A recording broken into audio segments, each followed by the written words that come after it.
Oh god, my thing. Well then.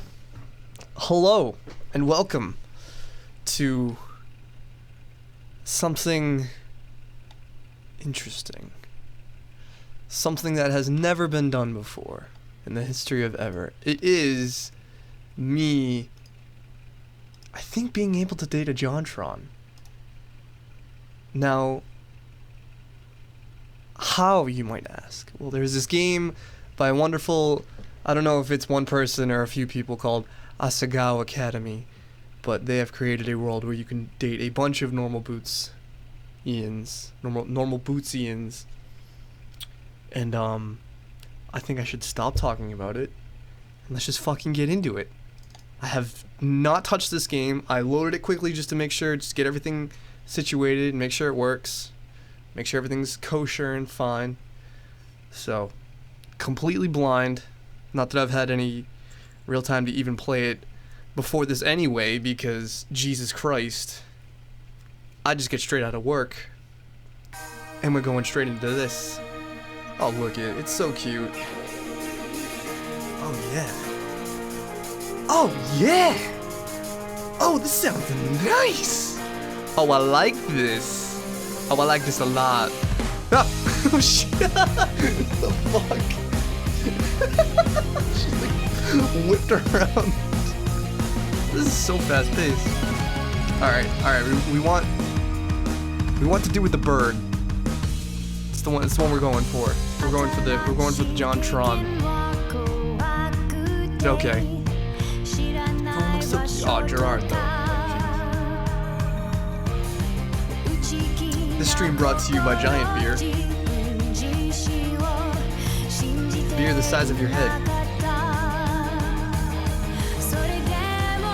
Because I feel like that's the only way we're gonna be able to maybe get through this. Because I can tell this is gonna be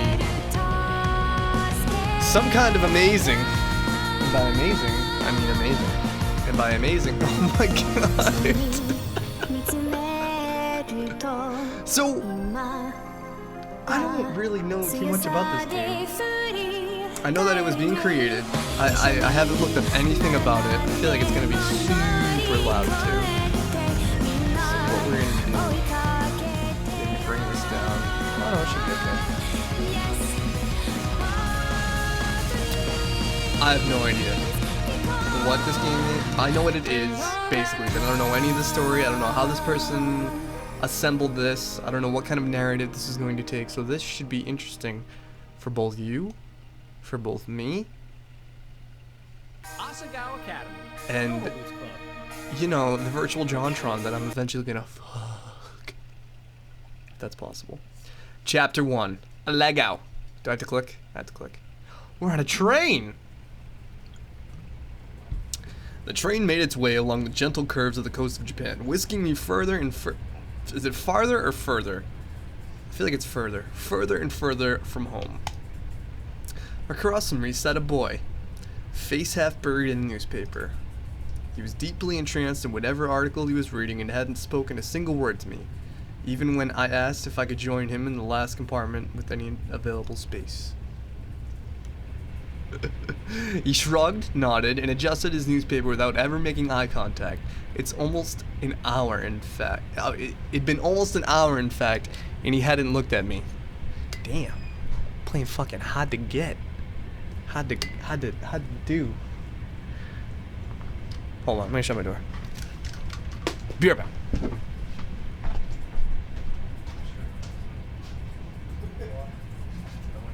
I just started.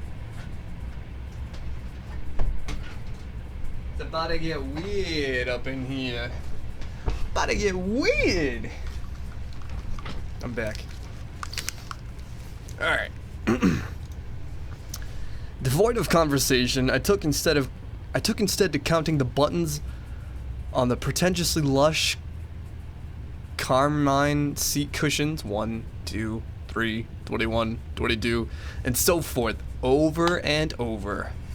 Now and again, I turned to look out the window where the trees were blurring by. Sometimes the smeared green would break and reveal the quiet blue of the Sea of Japan. They're in Japan? Ah, come on, that's not real. That's not lifelike at all. What would hold the normal boots guys be doing in Japan?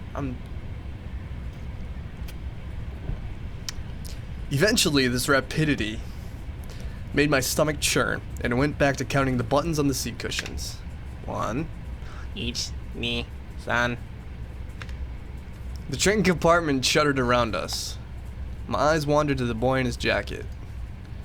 It wasn't the school-issued blue that I and the other students on the train were wearing. Instead, it was a green, like, It was a green varsity, like... Okay, hold on. I just get it.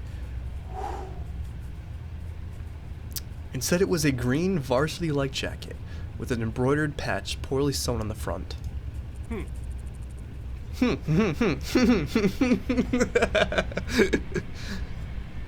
Who is this? Is this supposed to be fucking Pro Jared? So you're a first year then? He folded his newspaper neatly, set it in his lap, and looked at me with a half-interested gaze. Did he just catch me staring? Girl, you know he did! Now that the paper was gone, I saw his face. He watched me through very heavy-lidded eyes. What does that mean? His hair was immaculately groomed, his teeth straight, and blindingly bright.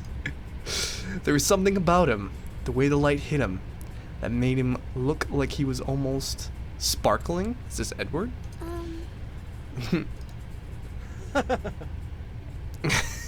He glanced around the compartment, empty behind us. Empty beside us, and laughed. Jesus. Oh no, I'm a first year. I'm not a first year, I'm a third year. The train began to slow, metal wheels groaning against the metal tracks. Metal, metal, metal. The sudden shift threatened to rob me of whatever was left in my stomach. But I closed my eyes and took a deep breath, willing myself to keep it together. What kind of impression would I leave, puking on a student before I even arrived at the academy? The boy frowned. I picked at the hem of my cotton shirt. That's not possible. I've seen you here before. Or around. It took me a moment of mouth fishing to find a response. Mouth fishing. I'm gonna use that. Hi. That's she's Kermit the Frog now. Alright. Hi. It's because I'm a transfer student. He laughed again. A transfer student, huh? We don't get many of those. I removed my acceptance letter from the front pocket of my uniform. The paper, heavy weight, off-white, had accumulated creases for me reading and rereading, as if the words might have changed since the last time I read it. The boy took it, studied it, and then handed it back to me. I'll see you around. Well then, Hana, I suppose I'll be seeing you around. He smiled at me as he picked up the suitcase lying next to him. By the time I hiccuped a response, he had already gone from the compartment. I stared out the empty hallway of the train. It was then I realized he, having gotten it from my acceptance letter, knew my name and I never got his. That rat think, fuck, I can't believe him. The train settled at the station and I filed out with the rest of the uniformed students. It was early April and the last frost of the winter had come and gone. The trees were already green, their leaves shivering in the occasional gust weaving through them. The air was mild, only a few clouds hanging in the sky. I walked along this road with a swarm of blue-jacketed bodies. Blue-jacketed bodies, that makes them sound like fucking insects, Jesus. Looking at the little groups breaking off from the crowd. Everyone was buzzing so animatedly.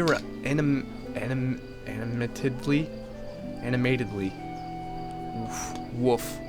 Woof. It's been a long day, woof. I held my suitcase tight in my sweaty hands. It was leather bound and worth more than anything it contained. It's not a very good use of school funds. It wasn't far to the school and I was, for maybe the first time in my life, thankful that what I owned didn't amount to much. My school issued black Oxford clicked. Oxford's clicked on the pavement. I'm assuming those are shoes. I walked this walk over and over in my mind. So many nights I lay awake imagining what it would be like to walk from the train station to Asagao Academy for the first time. My new start. A new start. A new beginning. I always imagined that everything would change for me on this walk. That somehow everything would be magically different. You're gonna date JonTron. But as I looked around, I realized nothing had changed. He said, JonTron's in Japan and he's at a dating sim. I hadn't changed. This is getting deep. By the time I reached the massive gate to the academy, I forgot all about the disappointment slouching in the back of my throat. The school, framed by the gate's twisting black metal, was just as beautiful as the glossy photos I saw in its pamphlets. This was it. Asagao Academy, boys. I glanced around the swarm of students gathered around the gate. Beyond it, tiny blue people bounced around the academy's main building. A girl pressed a button to one side of the gate. The excitement in the air was almost palpable. A few moments later, the black gate, with a great effort, creaked outwards and cleared the pathway. As the rest of the group shifted into motion, I followed along, a sheep in the herd. A sheep in the blue people herd. My stomach itself turned into knots. Oh, I could go for some garlic knots right now. Oh my god. The crowd split off in different directions. For a moment, I panicked. Ooh. I'm tired. Where's Tyler? I need Tyler. I need his old man voice. Somebody help. A tired looking. Oh, I should probably fucking tweet out that I'm doing this.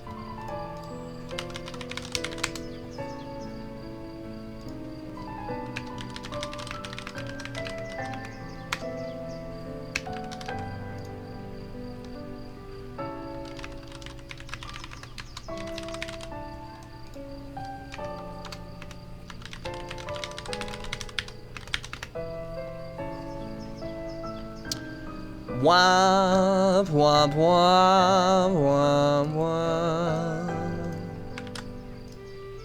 Do, do, do. Why does that still say die the game?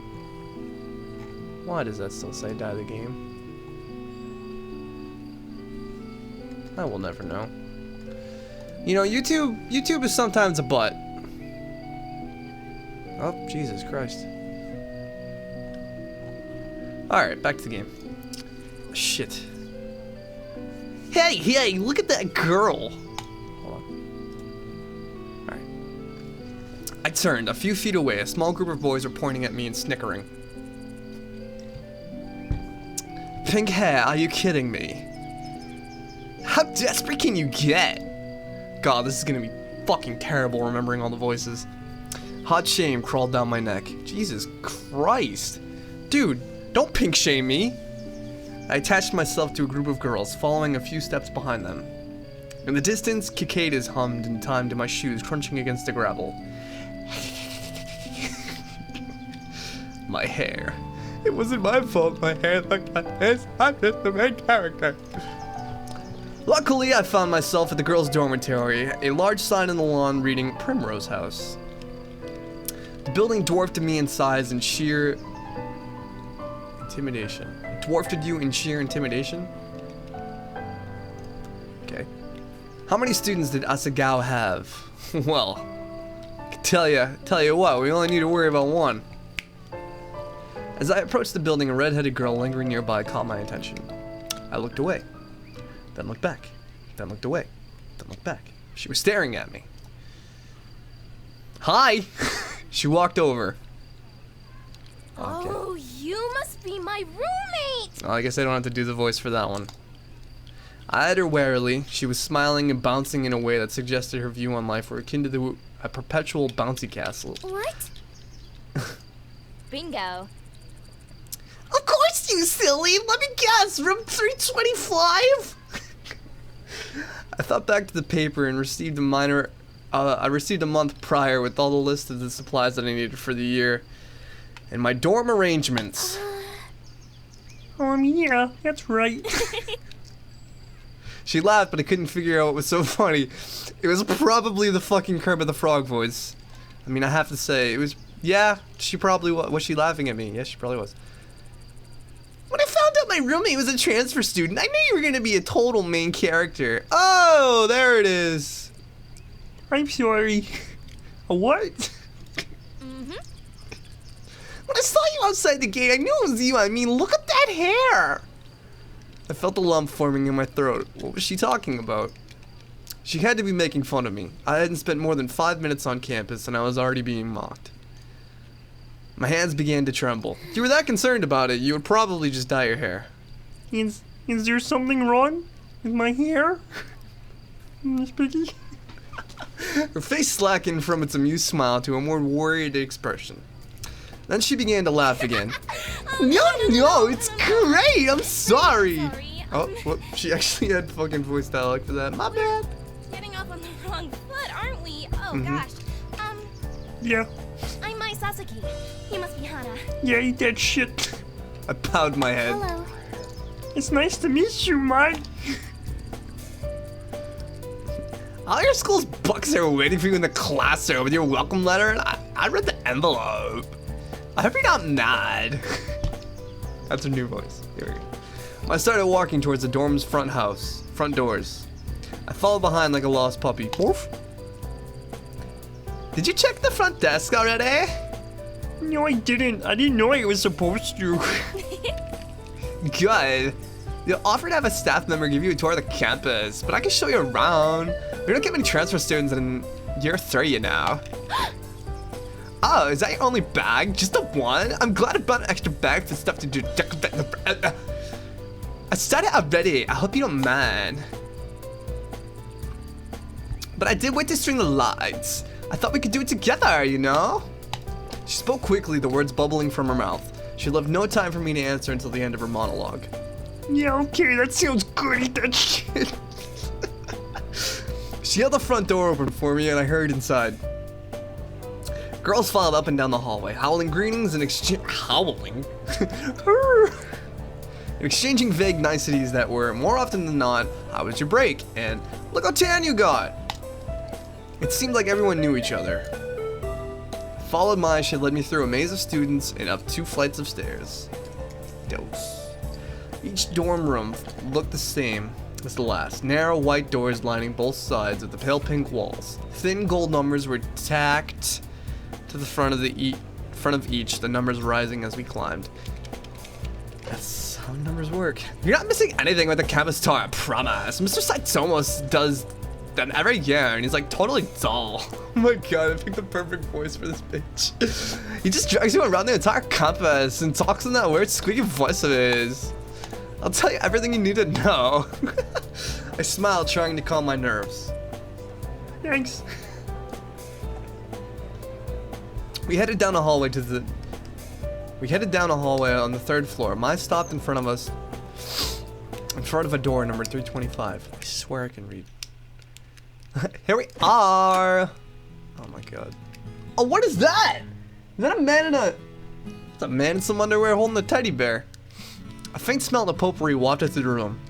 The walls, like the hallway, were a soft powdery pink. Mai already defaced them with tapestry of posters, magazine cutouts, and photographs. Some of the photos were of cats, but most were male models and rugged musicians. Those men are not rugged. I don't know who you're trying to fool. Those men right there ain't rugged. A bunk bed, 2 writing desks, and wooden chairs. A small dresser and a mirrored vanity, all clearly provided by the school, were the only pieces of furniture in the tiny room. I mean, that looks pretty furnished, I have to say. Top bunk was already covered in neatly tucked blankets and thrown pillows of clashing patterns and colors. The bottom bunk had a single stiff-looking pillow and a thin cotton blanket that I didn't need to touch to know was horribly itchy. I must have grimaced because Mai quickly smiled at me. I brought way too many pillows and blankets. I always overpack. I went to Italy over break and my mom got really mad at me because I brought 5 bags, but we were only there for like a week. She laughed, pulled several blankets and pillows from her bunk, and rearranged them neatly on mine. A sudden twinge of guilt and embarrassment hit me. Why? Just buy that shit.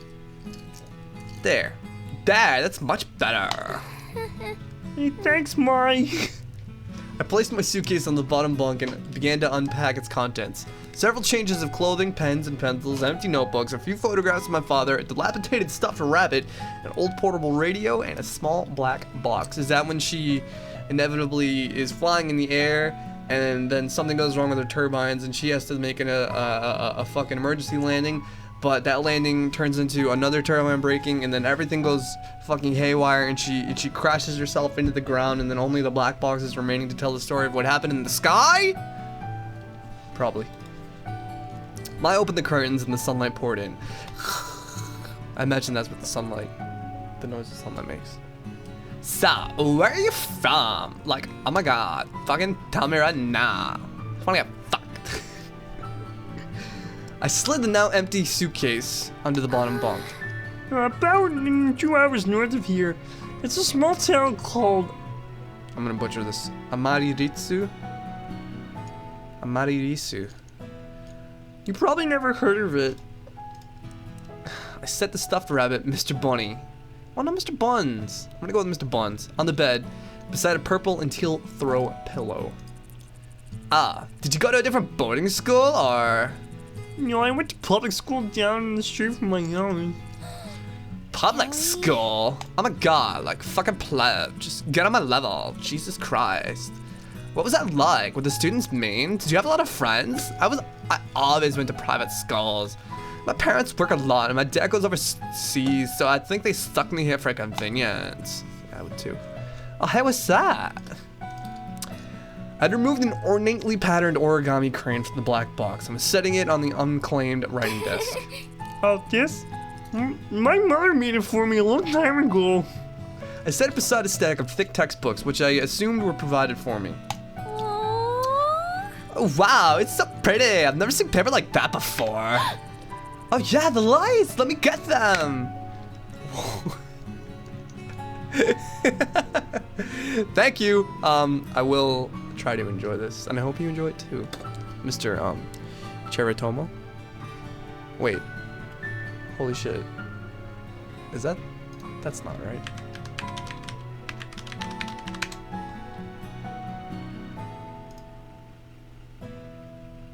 Oh, no.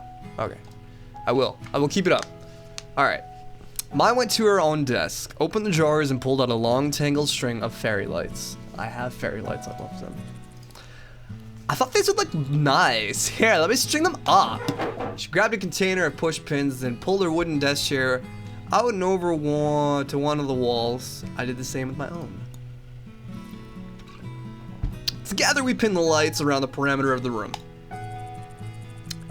How was the train ride over? Did you meet anyone? Did you meet any hot boys? Did you get fucked? No, not really. I was in a compartment with some guy and... What? Oh my god, some guy? Was he cute? Did you fuck him? yeah.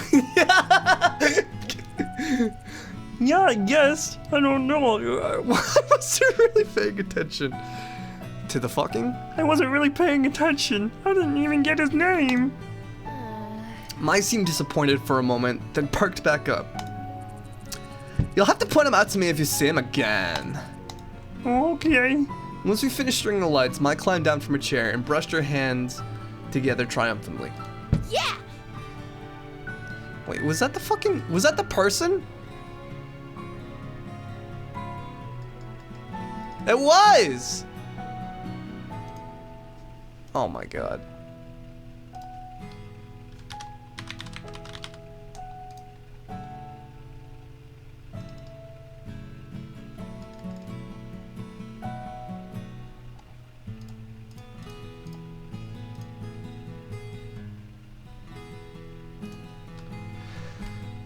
Hold on.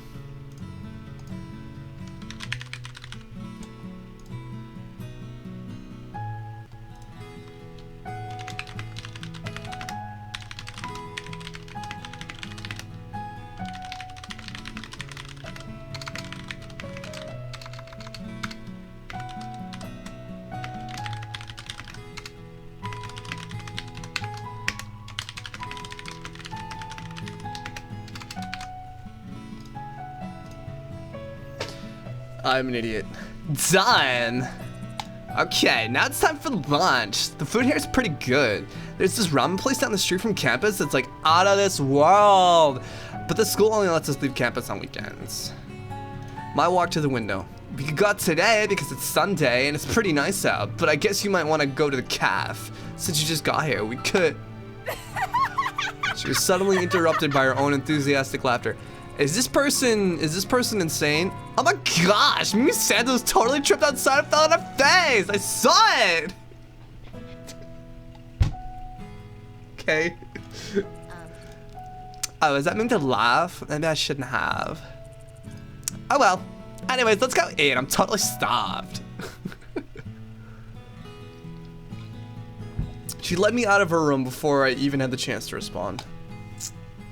The cafeteria was buzzing with students excited for the new year. The only people as nervous looking as I felt were the tables of skittish, wide-eyed first years. I stepped into the line behind mine, taking an empty plastic tray. We shuffled through, asking for helpings from the sulky cafeteria workers. Sulky? I like to think they're sultry cafeteria workers, thank you. When we passed something that looked good. I should probably read the whole sentence and then do my fucking bullshit little comments that I think are totally necessary. With full trays, Mai led me straight to a table in the back where a few students were already sitting. Mai sat down and I took the seat across from her. Oh shit, more people! Should I just give her the same fucking voice? Hold on. I gotta feel this one out. Hi Mai, how was your break? It was good. I went to Italy and Spain. Dad fell off a jet ski and broke his ankle. Like, oh my god. It's better now though. Oh, well that's nice. I expected to be introduced, but the girl turned back to her group of friends and Mai turned back to me. Damn. She began to assault her food with a fork and tell me in a practically minute-by-minute account about her fleeting romance last summer with the boy she met on the beach that didn't go further than a few salty kisses. Salty. I sat back and let Mai talk. For the first time since arriving on campus, I felt like I was finally able to breathe.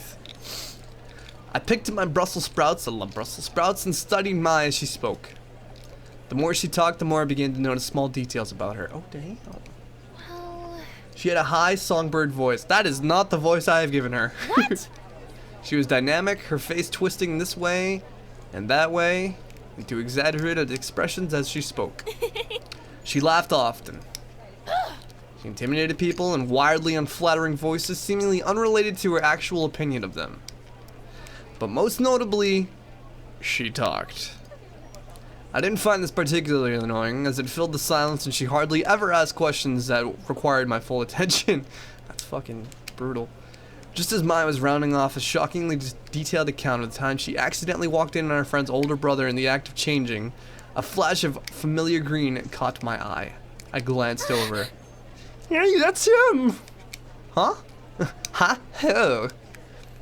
I leaned across the table to whisper just in case she couldn't hear me through the ambient chatter of the room.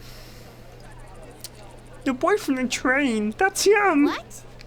Jared? Yeah, with the weird green jacket and swoopy hair. He just picked up his tray and was walking past us when something seemed to catch his eye. Oh, you. I looked up at him, suddenly realizing that he was talking to me. If I change his voice, I'm sorry. Hana, I just met you on the train. How are things settling down for you? Really well, I found my roommate. She's been helping me out. I gestured to Mai, who was thunderstruck. In fact, looking around, everyone was. People stopped eating to turn around and stare at Jared and me. My shoulders bunched around my neck. Oh my god. So they're like the dreamboats of this scenario? That's fucking hilarious. That is so funny. Alright. Well, if you never need any help, I'll be around. Third year, right? I nodded. All right. Some of my friends are in that year. Of course they can't compare to me, but I'll give them the heads up to look out for you. I'm trying, people, I'm trying. He flashed a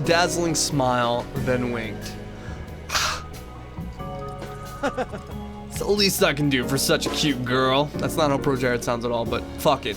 Well, I'll see you around. I watched a torrent of thoughts raging through my head, and he took a seat next to a bunch of guys who were all wearing the same jacket. That's Jared! Did I go to Jared? She tore her eyes away from me and looked at me. Away from him and looked at me. He's the most beautiful guy in school! Oh, Jared. I can't believe it just looked at me. I looked at Mai. Her cheeks were glowing in incandescent pink. Why do they all wear those jackets? Aren't they all supposed to wear blue blazers as a part of their uniform? Nah, they're allowed to. There. You know, Jared? Mimi had turned back around was looking at me with sudden interest. Hi. Did I know him? I only talked to him for the training of the serpent, so not really. We weren't friends or anything. But looking around, Mai and this girl weren't the only ones who were interested. Everybody seemed to be interested in listening in. They seemed so surprised when he talked to me. Maybe a little white lie couldn't hurt. Yeah, okay. Let's do it. Wait, does that open up the avenue with Jared? God damn it. The girl looked me up and down as if she were inspecting a piece of furniture for purchase. I'm sorry, I didn't introduce myself earlier, did I? I'm Mimi. That's Mimi's voice. Let's see if we can fucking remember this shit. Good lord. I feel like I'm being interrogated. Hold on here.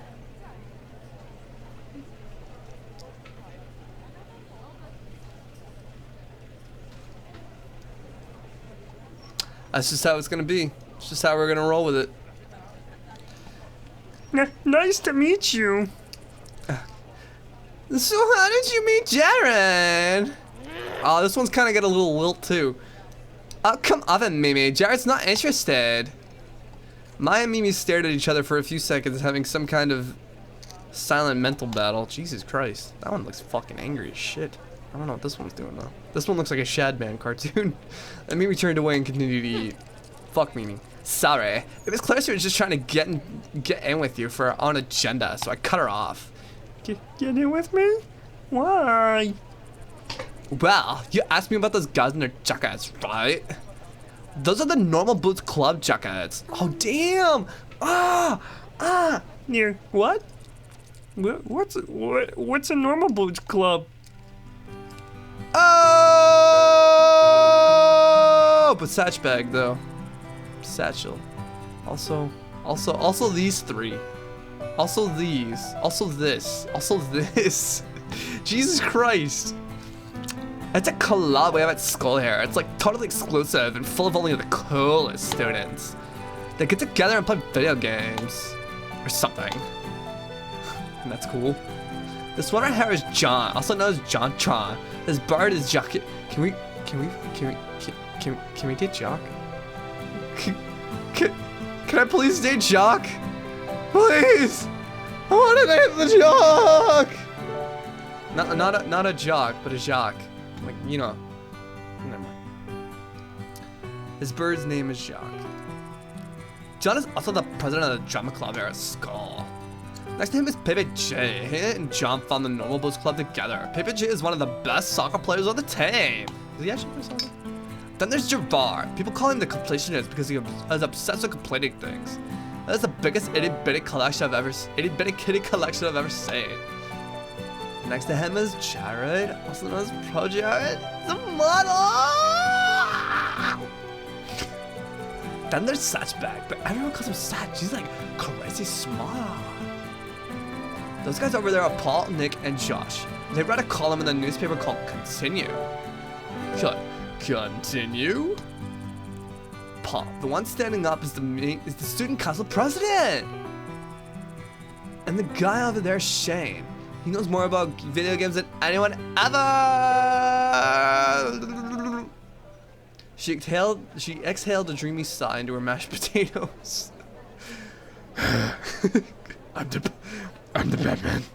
I'm gonna eat these mashed potatoes. Saw. Whoops, I gave her a little. How would someone, join the Normal Boots Club? Everything goes silent. No one. You don't choose the boots, Hannah. The boots choose you. What are they, like the fucking Nazis? What does that even mean? You have to be present with the boots to be in the club, and they're like super selective. What are the boots? The club has this boot statue. It's like one of their patches, but it's gold plated. It's their mascot, I guess. They do this weird initiation ritual with it. The fuck? What kind of ritual would you do with a boot? Ritual? Das Boot. I had to fill a room with candles and wear those creepy robes during initiation. This year two girls said it was once they were talking and all like chanting around the boots and it sounded like they were talking backwards. They were just talking in video game speak. But I don't believe her. Even if it's true, I don't really care if they're a cult because they're all really hot. I got droopy boobs. Do they have a lot of friends? Yeah, tons of friends. I'd say they're the most popular kids in school. I mean, everyone in school totally looks up to them. I bet they could get any girl in school too, including me. Just fuck me. Or boy for that matter. Damn. Hey, are you gonna eat your cake? Cause I totally want that fucking cake. Give me that fucking cake! I shook my head and pushed the plastic tray across the table to her. For the remainder of the lunch, I listened to Mai talk about Jared through mouthfuls of half-dissolving frosting. Gross. Oh no! I did a boo-boo. I thought I could get away with it. I'm sorry. I couldn't get away with it. Oh god, this is awful. Oh no. Oh, my ADD. Alright. Okay. Alright. Oh, it stopped working. No, why did it stop working? Oh no. Where is it gonna put me? Please don't put me in a bad spot. Asagao Academy, normal boots club. Please. No. No. No.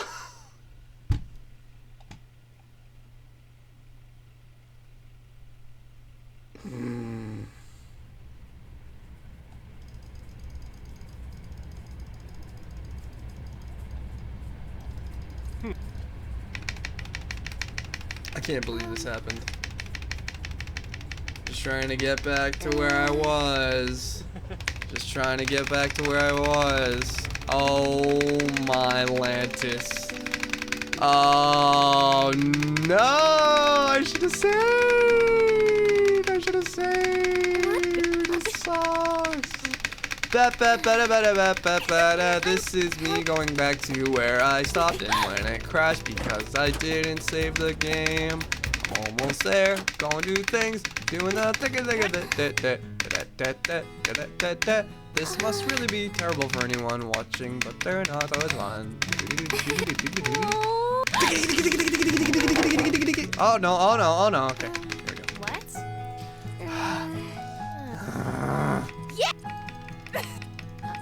Everyone enjoying this? Okay, alright. We're getting there. Come on, baby. So Yep, he's so dreamy. I guess so. Alright, that's what we picked. Okay, alright, okay. Almost back to where it crashed. Okay. Close.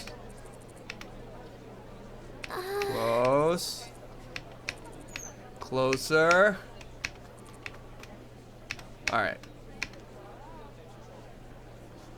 Okay, let's save. And then go back to the game. For the remainder of the lunch, I listened to Mai talk about Jared through mouthfuls of half-dissolved frosting. Already read that.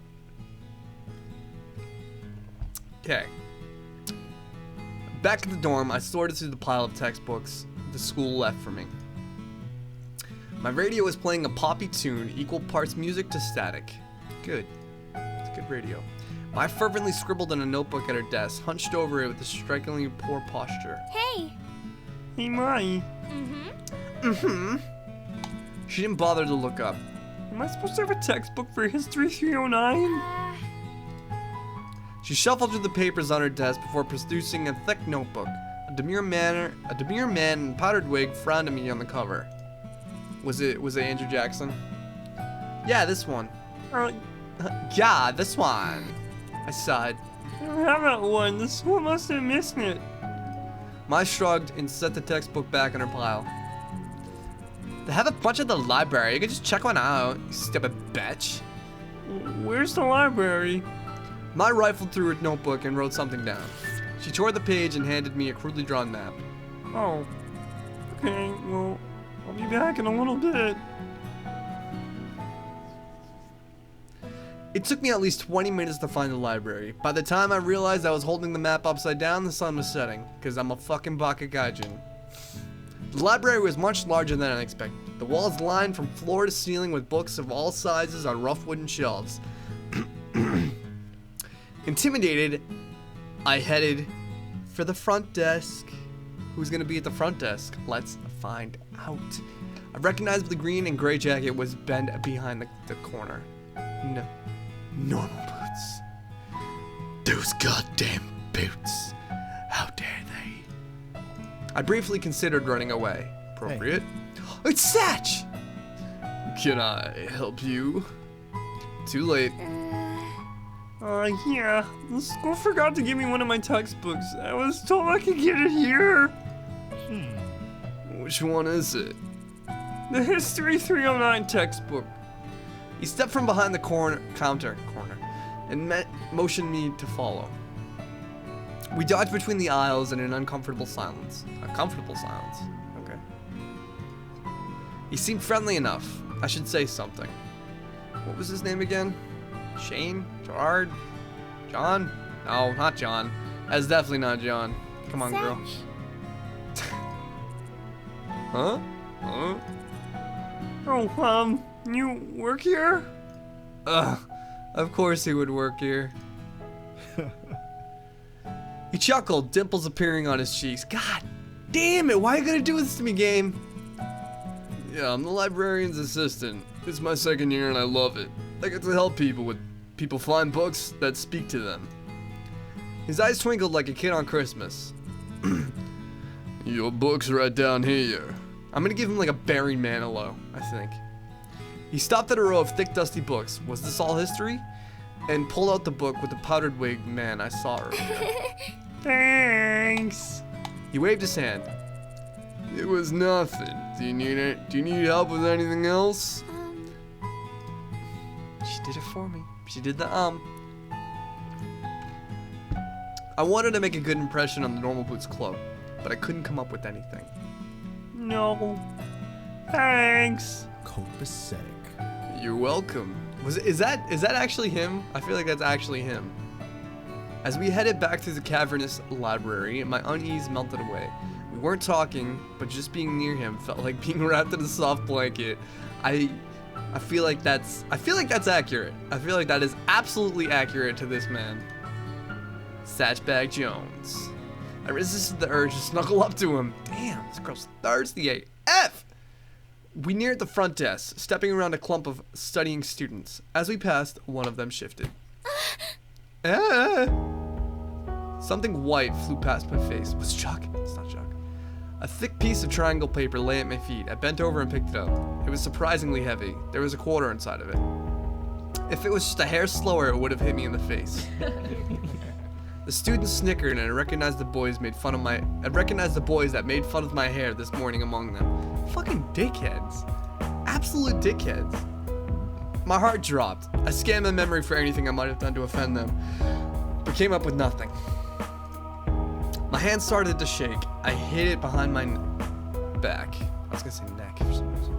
It'd be weird, like, I don't know. Trying to think of some way to defend myself. Why did you do that? What do you mean? Yeah. We were just messing around. Oh shit. Are you suggesting we did it on purpose? You're meshy. I faltered. There was nothing I could say. I was outnumbered. They would twist my words around no matter how straightforward I was. No, sorry. One of the boys held his hand out for the paper. I inched closer to give it to him, angry at myself for being so complacent. Just fucking throw that shit away, girl. I wish I were. A gentle warmth closed over my hand and took the paper from me. Oh, damn. Satcha examined the paper closely. I see what the problem is. Your aim would be better if you cut the corners before you folded it. He placed the paper on the table. The boy looked at him in sheer awe. Be careful, though. You almost hit her, and that would have been awful. My hands began to sweat as panic shifted through me, afraid of the response, but... Jeez, we're sorry. We'll be careful next time. Yeah, it was an accident. They apologized? Thanks, I really appreciate it. He gave them a wide smile and continued off through the aisles. I followed closely behind, my eggs weak, arms heavy, mom's spaghetti. I hate myself. Don't tell me they stopped because of him, simply because I was with him. I wanted to thank him, but my heart was pounding so hard, I knew my voice would shake. We reached the front counter and he scanned the history book. My lips trembled as I willed myself to say something, anything to thank him. He tilted his head to the side. What books do you like to read? Oh, fiction. He chuckled. I just finished a good book. I think it'd be right up your alley, if you don't mind me saying so. He reached under the counter, pulled out a thick green book, and passed it to me. A man in black stood on the front, hugging a woman in royal robes. It's long, but it's one of my favorites. The Princess Betrothed. Good. I know things can be tough transferring to a new school. If you're ever worried, just read this. It'll transport you 100 miles away in a second. Tears stung in my eyes, so I ducked my head. Satch. Thank you, Satch. For more than just the books. You're welcome. Oh, I'm sorry. I don't think I got your name. It was kind of easy. There you go. I'm a transfer student. Hana. Well, it's nice to meet you, Hana. Let me know how you like the book. I will.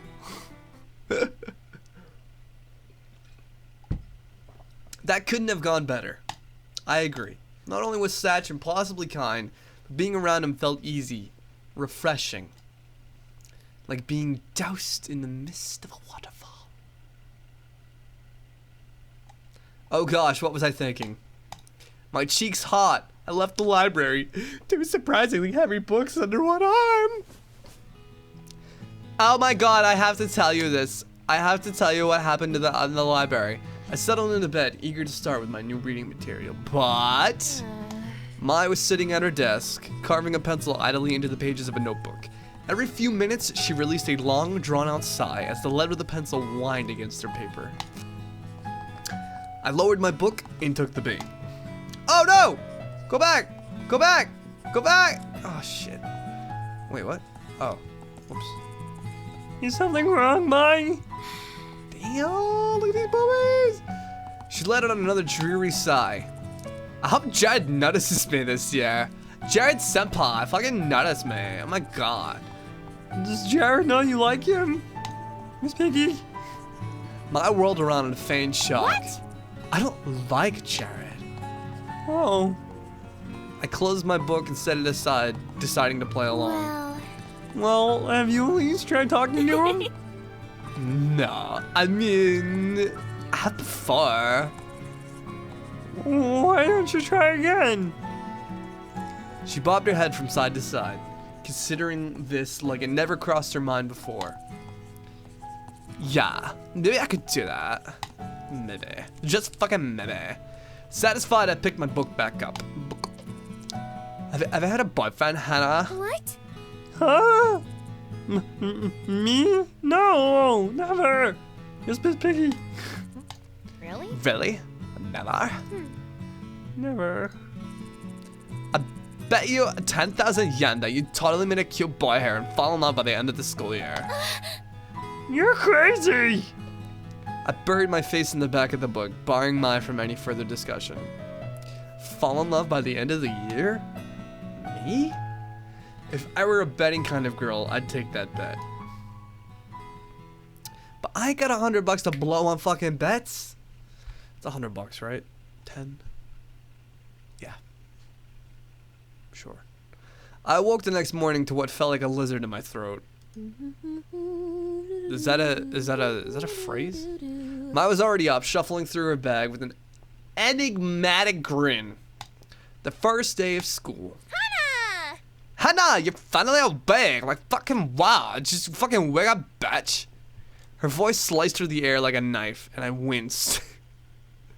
Me too. She was definitely a morning person. It's like time for the first day of school. Aren't you excited? Aren't you stoked? Aren't you fucking pumped? Don't you just want to go to school and learn? I can't wait to see what's gonna happen. What do you mean? Is something special happening today? Something strange always happens on the first day of school, especially to someone like yeah. All right, hold on. I'll be right back.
She winked.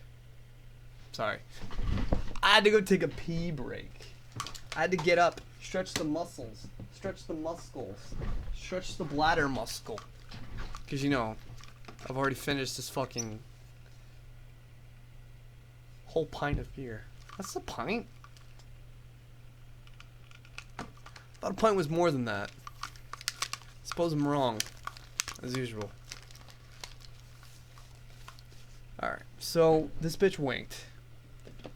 When am I gonna meet JonTron? When am I gonna meet the JonTrons? I just want the JonTrons. You know? Like, just give me a JonTron. Or 5. She winked. What? Someone like me? Miss Piggy? Uh-huh. You know what I mean? You know what I mean. I feel like that was the inflection they were going for with that one. She smiled and started messing with a pile of papers on her desk.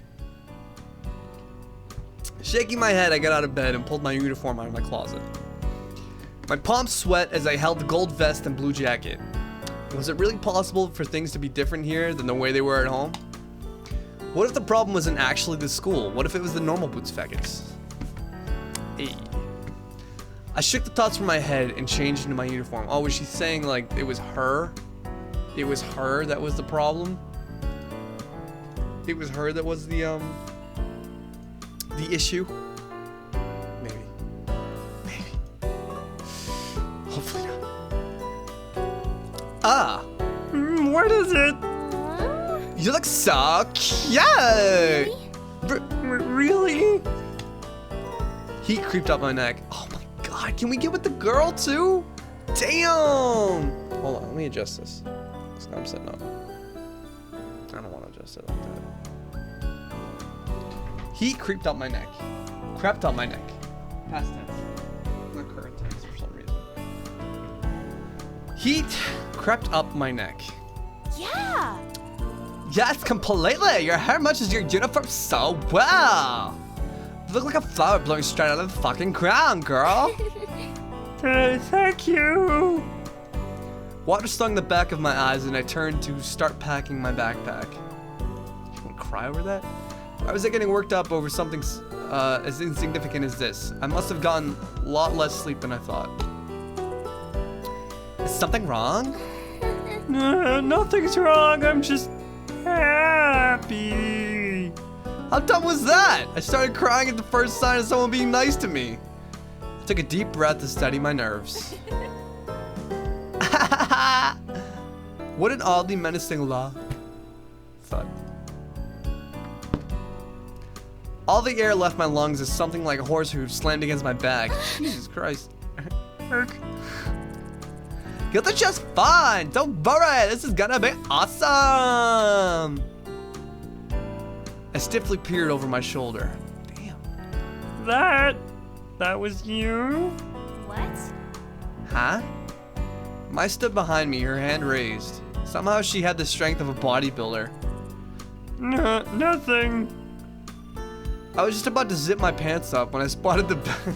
I know it's his bag. The book Satch gave me lying on the nightstand. The Princess Bride.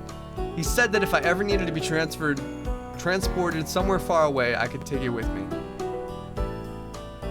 It was pretty good so far. Maybe it would be smart to bring it along, just in case I had no one to talk to between class periods. Would I need it for my first day of class? Probably. I'm gonna leave it. No.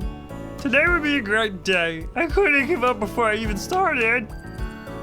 You're right, you stupid cunt. Yeah. Jesus Christ. Yeah, let's go. Ha! Stick with me and you'll be fine, girl. Mai opened the door and together we stepped into the hallway, merging into a steady flow of chittering girls and fruit-flavored perfume. Oh my god, Mai! I didn't know we lived on the same floor! I realized I have changed this bitch's voice like 3 times now. I'm gonna try to go with the Meeseek's high-pitched lisp voice.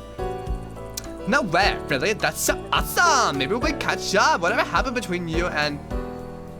The river of girls shifted as we headed down the stairs. Suddenly I found myself surrounded by a bunch of people I did not know. Oh wow, what a jerk it turned out to be. Mai's exclamations faded into the buzz of voices in the air. Oh no. What would I do if I got separated? Where's the bark?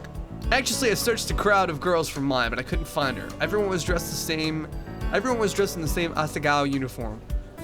It was difficult to tell everyone apart, and being so short really didn't help the situation. As we turned the last corner down a stairwell, I saw a flash of red hair a little ways in front of me. Mai. I reached between 2 girls and tapped her on the shoulder. Fuck.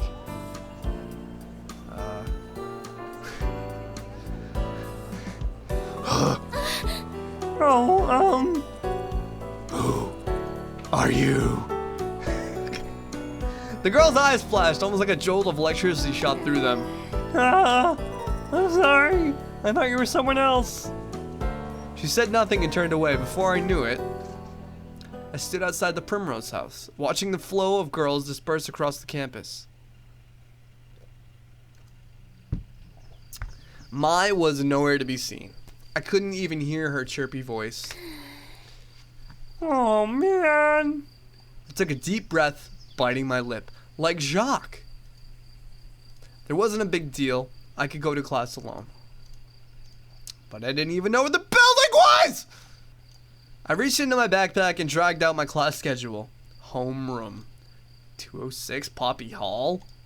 How the fuck do I get to Poppy Hall? Which one was Poppy Hall again? Weren't the classrooms on the other side of the campus? I picked a direction and began walking, trying to ignore my rising panic at the thought of arriving late to the first day of class. As the 3rd year, where no one knew me, all the people staring. Hey! Hey! Oh god, how many...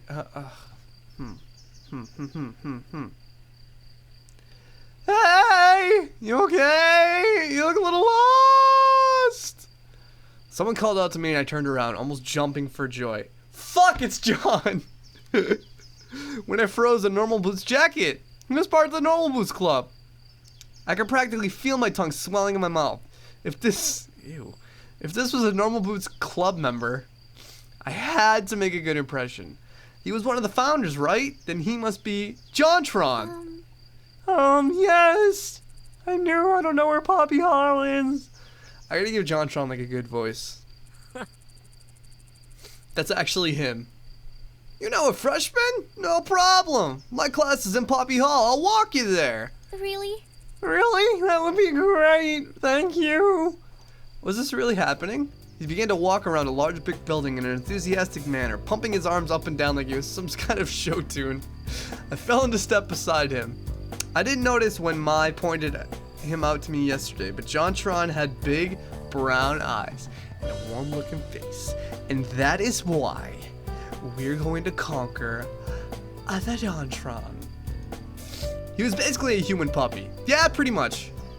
I glanced up at him out of the corner of my eye. Beep! A bird! A bird on his shoulder! Birds always made me uncomfortable. Something of the ease at which they could poke out someone's eyes. Oh, don't be fucking bird-cist.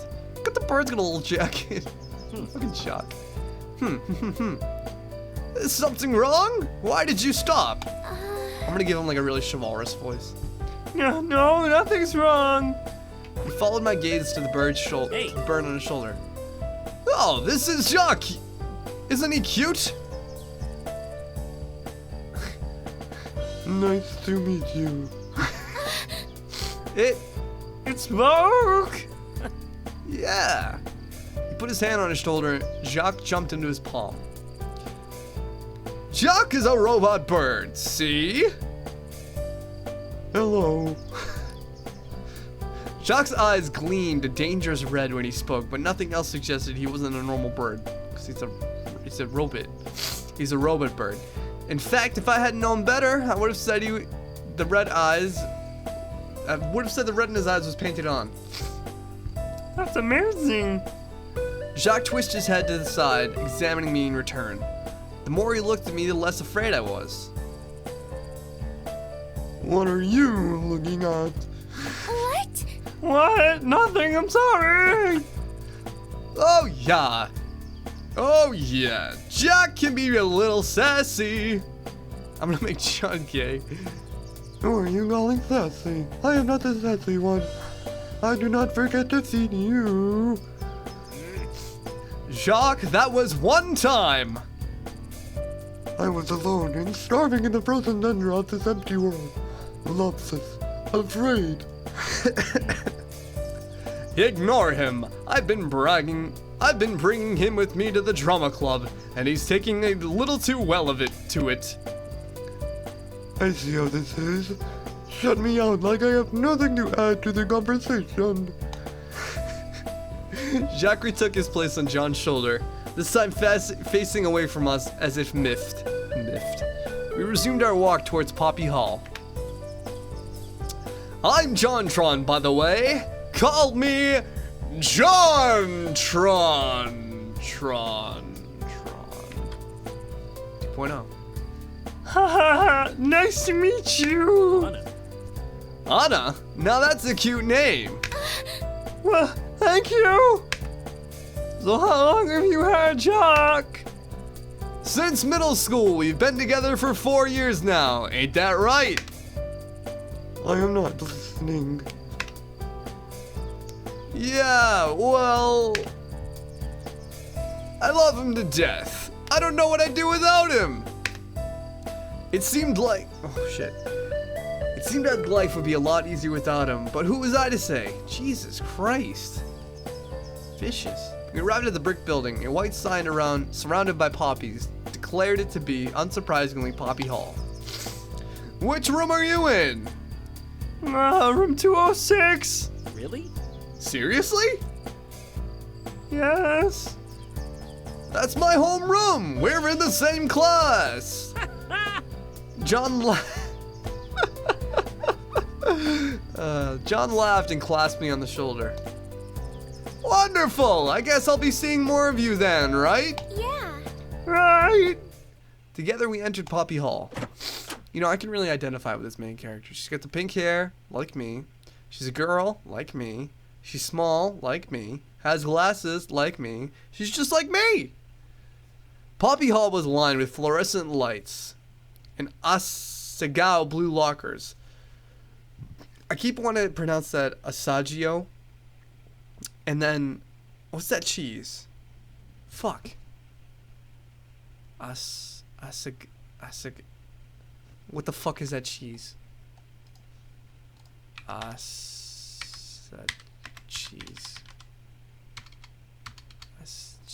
Cheese. Cheese. Asiago. Jesus Christ, vowels. Holy shit. Alright. Poppy Hall was lined with fluorescent lights and Asagao blue lockers. The lack of students milling around in the hallway indicated we were a bit late. We ran up the stairs and made it into the classroom just as the bell rang. My heart caught in my throat. Thankfully, the teacher hadn't come yet. Instead, students clumped into tight pods and milled around the classroom, catching up on vacation news. Thank you so much for showing me to class, John. No problem. I'll see you around. He waved and disappeared into the wriggling mass of students. Oh god, that's a terrible adjective. I glanced around the room looking for an empty seat. Hannah! Mai peeled herself out from between the cuddling couple. From between a cuddling couple. Was that JonTron? Were you just talking to JonTron? Yeah. Mai's eyes widened and I couldn't help feeling a little smug. I realized I didn't know the way to class after you and I got separated and he offered to walk me. Mai emitted a highly pressurized squeal. JonTron walked into class? Oh my god, you have to tell me everything! She grabbed me by the wrist and pulled me into an empty desk in the back of the classroom, right next to the window. Because main character. I saved you a seat! I slid in and took off my backpack, hooking into the side of the desk. I was a bit worried the books inside were too heavy for the bag to handle, but so far, it held up well. Sorry we got separated, by the way. I was like totally being a dumb. It can get a little chaotic sometimes. So tell me, what happened? What did he say? What did he smell like? Does he have pitch fuzz? Is it rough? Like the sex I like. Wait, what? These are very important questions I'm asking. You need to answer them. Was his hair super silky or did he have a roughness like a dog's coat? Before I could answer, the door to the front of the classroom slowed open and a tall woman strolled in. The class went quiet and obediently slid into their seats. My heart beat furiously, blood rushing through my ears. Class? Good morning, class! The teacher's melodic voice swam through the classroom, calming the buzzing high of students back from break. My shoulders relaxed and fear ebbed away.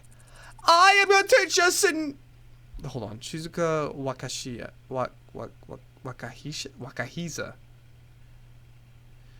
Shizuka Wakahiza. I am your teacher, Shizuka Wakahiza. You may call me Miss Shizuka. Wow.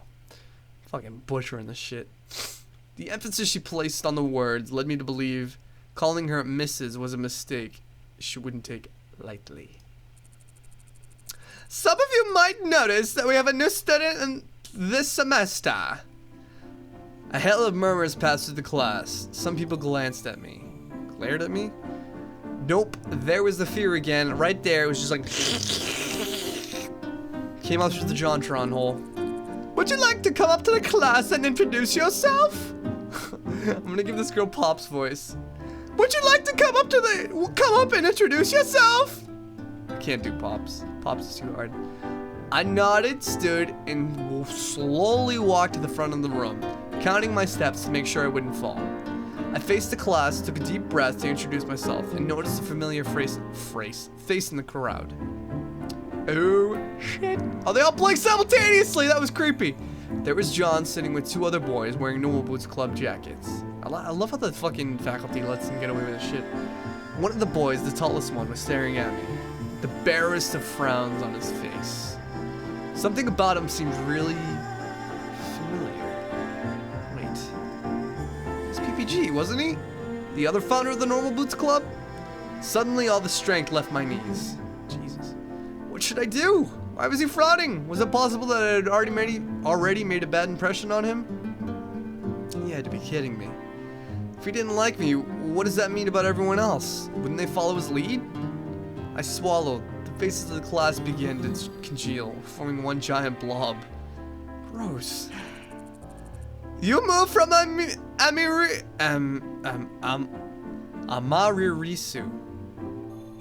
You moved from Amaririsu, right? I nodded and swallowed again. Then like a beacon of light, I noticed my smile and gave me the thumbs up. That's right. What would Mai do in this situation? Yes, I've just Yes. moved here. My name is Hana Mizuno. Alright, I fine. transferred I'll let you from fucking have it. Amigurumi Public High School. Are you done? You fucking done? I'm really excited to be here. I hope you'll all take good care of me from now on.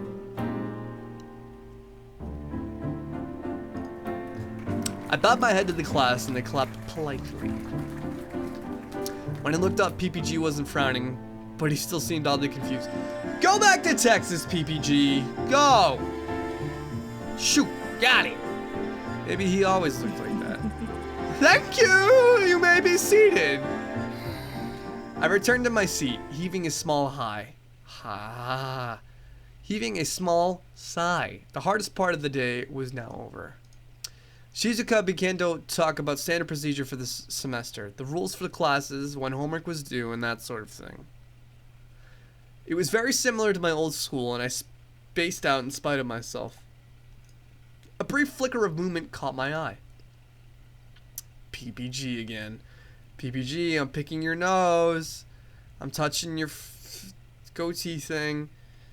I'm quaffing your hair, poking you in the eye. I glanced at him and his head snapped back to the blackboard.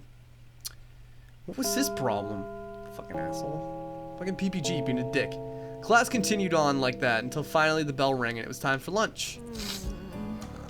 Ugh. Mai stretched her arms over her head and yawned. Man, I really hate the first day of class. That was so boring. Weren't you looking forward to it this morning? Something about exciting things happening? Well, yeah, but I already did. You met JonTron, didn't you? Now I've got nothing left to look forward to. She sighed. And I was hoping I'd see Chowder before class, too. She slouched and fell across the front of my desk. What a fucking... This person is so encumbering. It seemed like this would be happening a lot. Is Darren really that hot? Mai's head snapped back up, her eyes flashing. What did you just say? You wanna fucking go, bitch? I'll fucking tear your head off. If you stare directly at him for too long, your nose will melt off. I've seen it happen. What? What? Anyways, let's head to lunch. I'm super fucking hungry. I just wanna get fecked by a fucking corn dog, you know? I looked at my backpack. It held up well enough. It held up well throughout the class. But I worried that if I didn't take some stuff out now, I might do some permanent damage to it.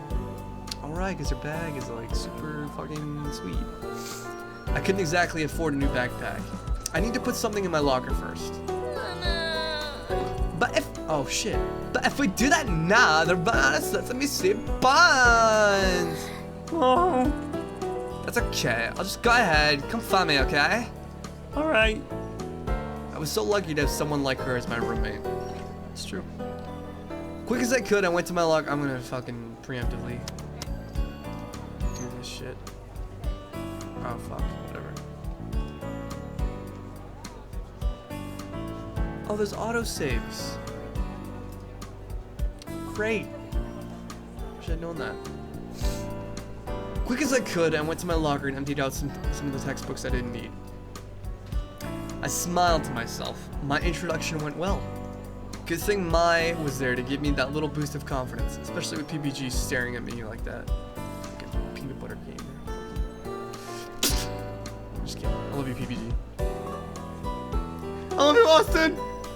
Maybe I could ask her what's up with him when I met her in the cafeteria. It might just be the way he was. Cheered, I headed for the cafeteria. Cafeteria, we're going to the cafeteria. I carried my melon bread through the minefield. Oh, melon bread. Oh. Fuck, okay. Minefield of people, searching for the now familiar sight of Maya's red hair. Where is she? I couldn't see her anywhere, and there were almost no empty seats. They looked like coconuts. All around me, students circled each other, laughing and joking, sharing bites of food and spitting on each other for the cost of sodas. And splitting the cost of sodas. Suddenly, I felt very obvious and very alone. Isn't there anywhere I can sit? Just then, I spotted a table in the front of the room. Oh shit. Who the fuck is this? A lone boy stared at it, stabbing his spaghetti with the vigor of a Roman general. He was having a hard time with it. I moved in closer to him, working up the courage to sit with him. Well, no wonder. He was eating his spaghetti with a spoon. What a fucking idiot. Wait a second. This guy was in my class, wasn't he? I saw him that morning at the front of the room. And he was wearing a jacket just like the Normal Boots Club, but different. It's nothing like the Normal Boots Club. A golden gray jacket with an 8-bit block in the front. Was he a member of another club? Or maybe he was friends with them? Hey, what? Hana! Hana! Oh my! Maya appeared between me and the boy, who glanced up at us before returning to his spaghetti. Thank goodness I found you! I saved a table for you in the back! Oh! I looked at the boy and then back at Mai. Come on! She grabbed my She grabbed my shoulder, rather forcefully, and pushed me to the back of the room. Ugh! Hey, what's wrong? Oh. You are so lucky I got here when I did. That kid is Brutal Moose. His name's Ian. He's from the Hidden Block Club. Oh, it's Brutal Moose. The Hidden Block Club? Yeah, the rival club of the Normal Boots. He's really weird. I mean, oh, that's not nice. Fucking, come on, Shiratomo. Let's be real here. She looked around her to make sure no one was listening in, but we were completely alone in our little corner of the cafeteria. He speaks in Comic Sans.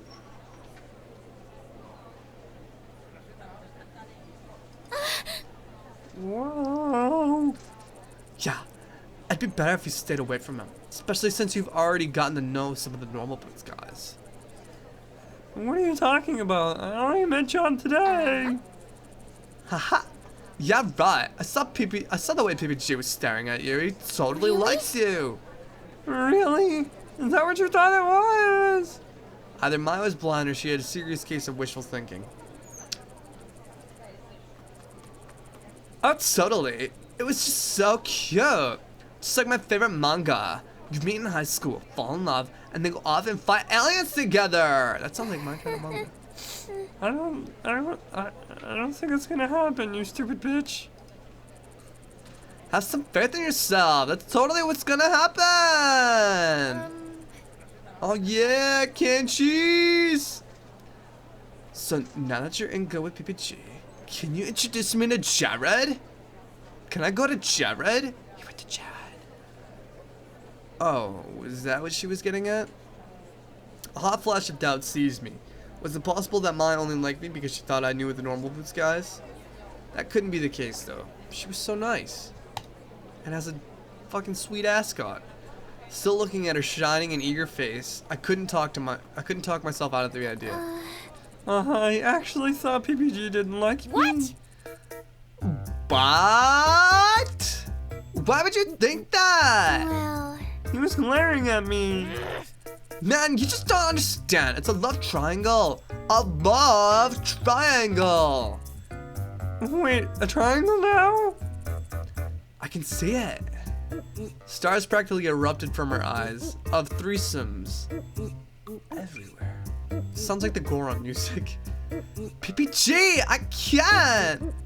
But Hana, I love you. PBG. But my maidenhood. Where are you going? Where are you going with this? I slammed my fork onto the table. Maya looked pleased with herself. Okay. Okay, I'm just kidding. You're really cute when you blush. You almost match your hair. That's not fair at all. I beg to differ. Still, I searched my mind, eager to change the subject. that was an impressive scenario. What? What? No, I wasn't. I was just making it up on the spot. I laughed nervously. Oh, so that girl who was talking to me when we got separated? I told her the story of the past friendship with a girl that, like they were eternal arch nemesis. Apparently they had some bad blood, and now you know you got there. Taylor Swift. I nodded, choosing to take time to relax. Before I knew it, we were finished eating. We got up and tossed our trays together as I headed towards the door, though Mai hesitated. Hey, I forgot the song. I forgot something back at the dorm. Oh, need help? No, I'm totally okay. I'm just going to get it. I'll see you later, though, right? See you later. Okay, see you in class. I waved and Mai sprinted off in the direction of the dorms. Alone again, I crossed my arms and headed back to Poppy Hall. Large groups of 7 or 8 people were lying out in the sun, playing catch and eating lunch on the lawn. It looked like fun to have so many friends like that. I wish I could have... What does this book do? Oh, it's a diary. Oh, I have tournament points. Neat. What about the preferences? Oh. Whoa. Let's crank up... Oh, no. Let's not crank up that text speed. See? Wait, what? Alright, fuck it. I smiled. Maybe this new school would really be better than my last. Without students inside of it, Poppy Hall looked a little bit like an abandoned hospital. Creepy. My footsteps echoed as I climbed the stairs to the 4th floor. There was nothing to do. I didn't even have a book to read. Well, fuck you, game. I'm sorry. I sighed. I should have brought it when I had the chance. I stepped into the classroom and saw a flash of movement by the window. Is it Jock? A boy sat on the windowsill and jerked up when I came in. It's not Jock. He was silhouetted by the afternoon sunshine, so I couldn't quite tell who he was. Hello. I'm sorry. Did I bother you? The boy stood and shook his head, then crossed to a desk the opposite side of the room. As he passed, I was able to see him clearly. Oh shit! Is that Shane? Yup! How on earth did this keep happening to me? Shane sat down at his desk, fidgeting with his hands a little, then turned to look at me. You're... No, hold on. You're... the new girl? I nodded. My name is Hannah. It's nice to meet you. He nodded. Shane. Silence filled the space between us. Panic built up inside of me and at the disco.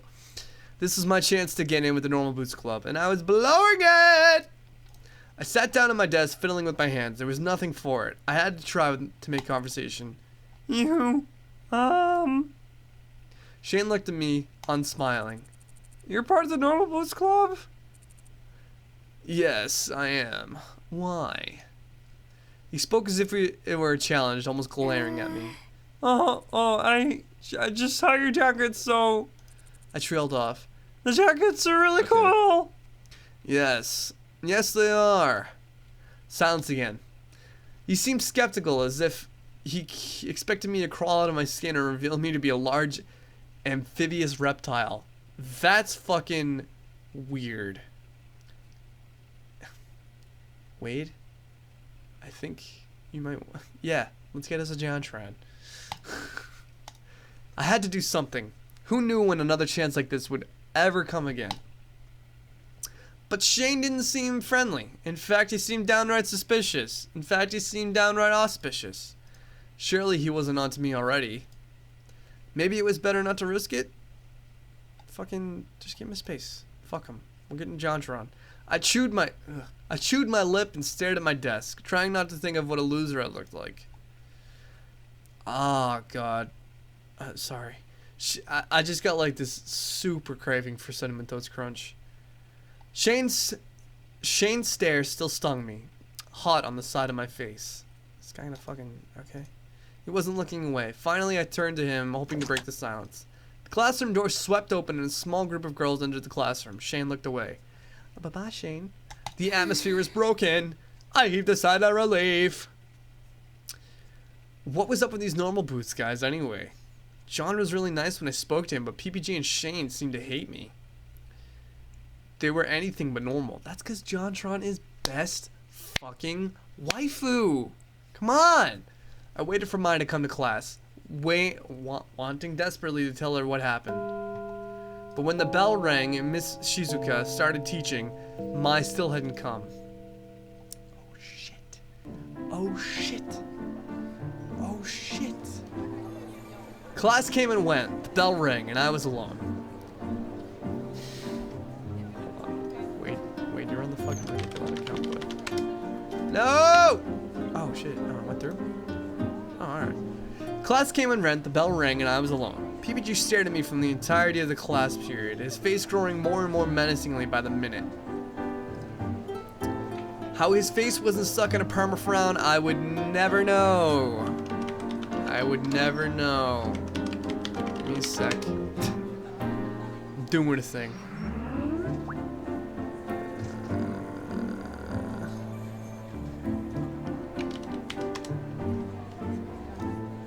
Shane and John didn't bother talking to me as they left the classroom, and the other students paired up around me.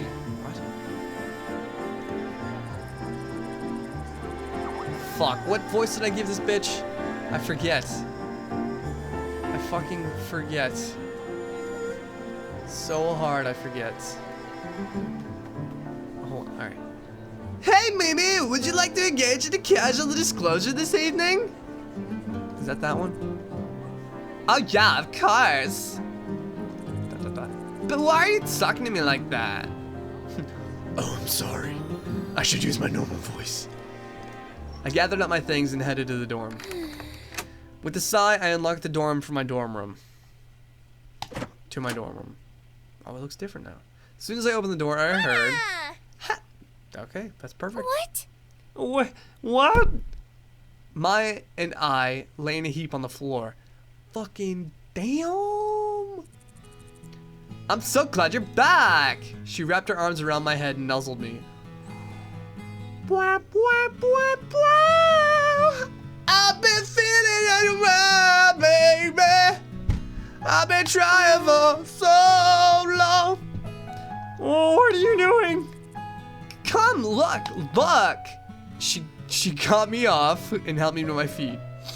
Without Mai's face filling my vision, I saw that something had changed. Oh my goodness! The dorm room looked nothing like what it had before. The posters and fairy lights were still up, but now the window had light pink curtains on it that cast a warm haze around the room. A brand new white carpet was on the floor. Pillows were piled high in a mountain on the top of the bunk bed.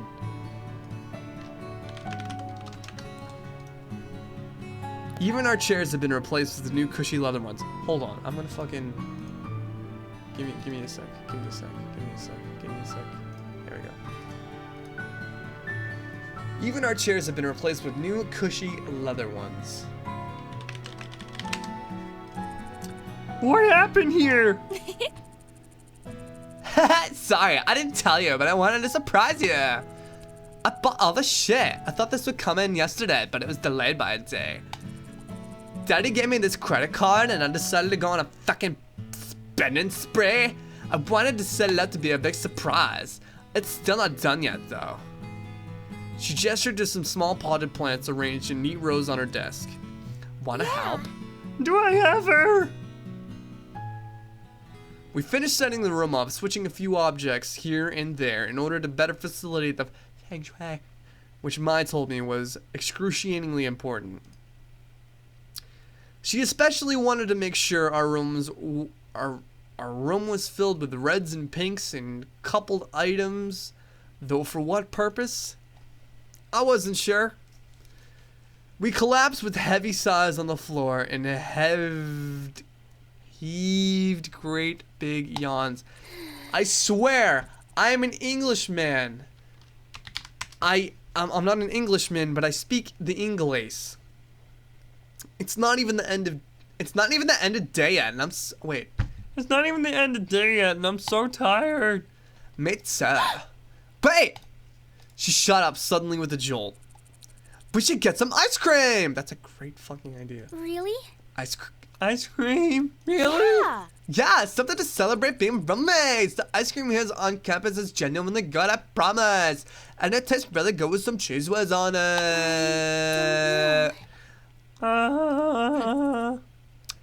And I'm paying with Daddy's credit card. Oh. Well, in that case, you make an offer I can't refuse. Sweet, let's go. And we're going. The school shop was in a side building off the cafeteria, packed with instant noodles, giant bottles of soda, and students that wandered the aisles aimlessly. Just kidding. Students wandered the aisles aimlessly, clearly here more to spend time than money. Mai paid the cashier and we grabbed our ice cream cones, mine the one covered in sprinkles. Wow, this is delicious! Yeah. Isn't it? We're lucky to have such good food on campus. This place would be awful if we didn't. I nodded and was about to respond when I noticed the commotion outside. Oh, let's see what's going on! Mai grabbed my arm and dragged me outside. I bet you the normal boots are fighting the hidden block dudes. There, 3 boys wearing normal boots jackets were shouting at each other, each of their faces turning purple. This again? What are you talking about? Mamma mia!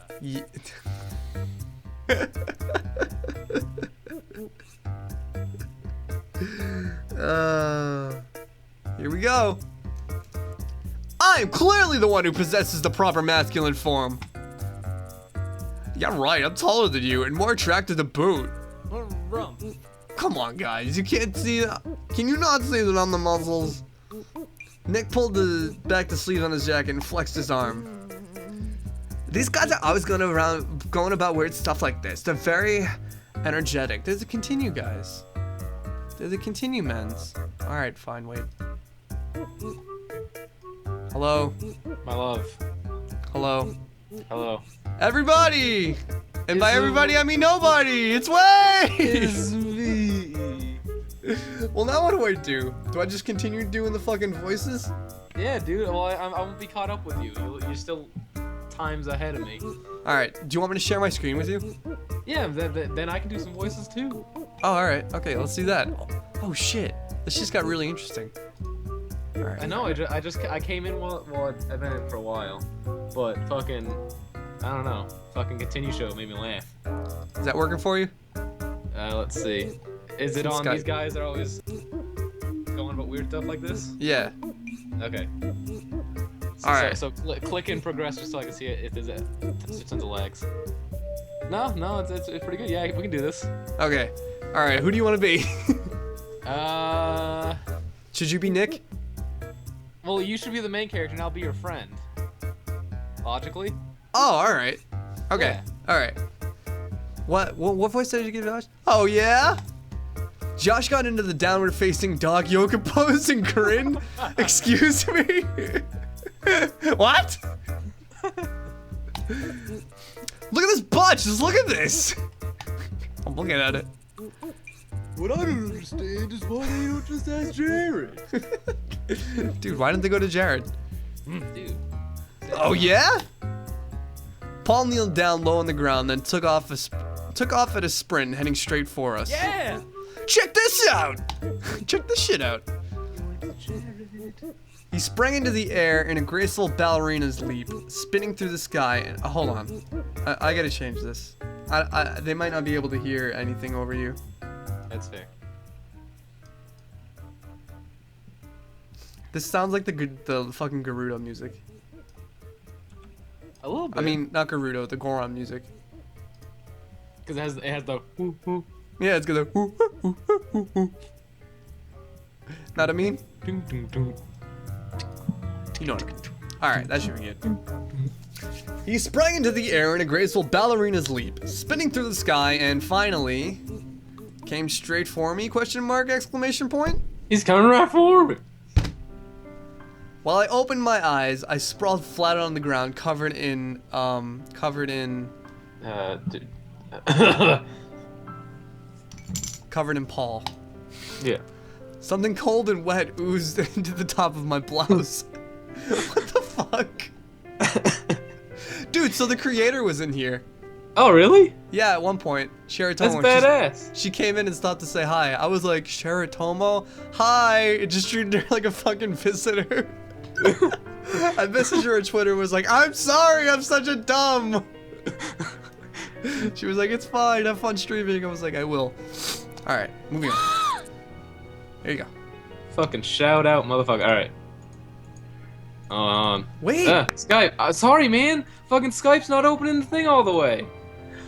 Hannah, are you okay? What That's the voice fuck? I'm using. I'm using that what? It's Okay. my I sat up. Chunks of ice cream fell from my blouse to my skirt. Oh yeah, we were eating ice cream. Ugh. What happened? Oh wait, what happened? Fuck, I can't. You ran You ran into into some- someone, you idiot. Yeah, there you go. Thank you. Help me out.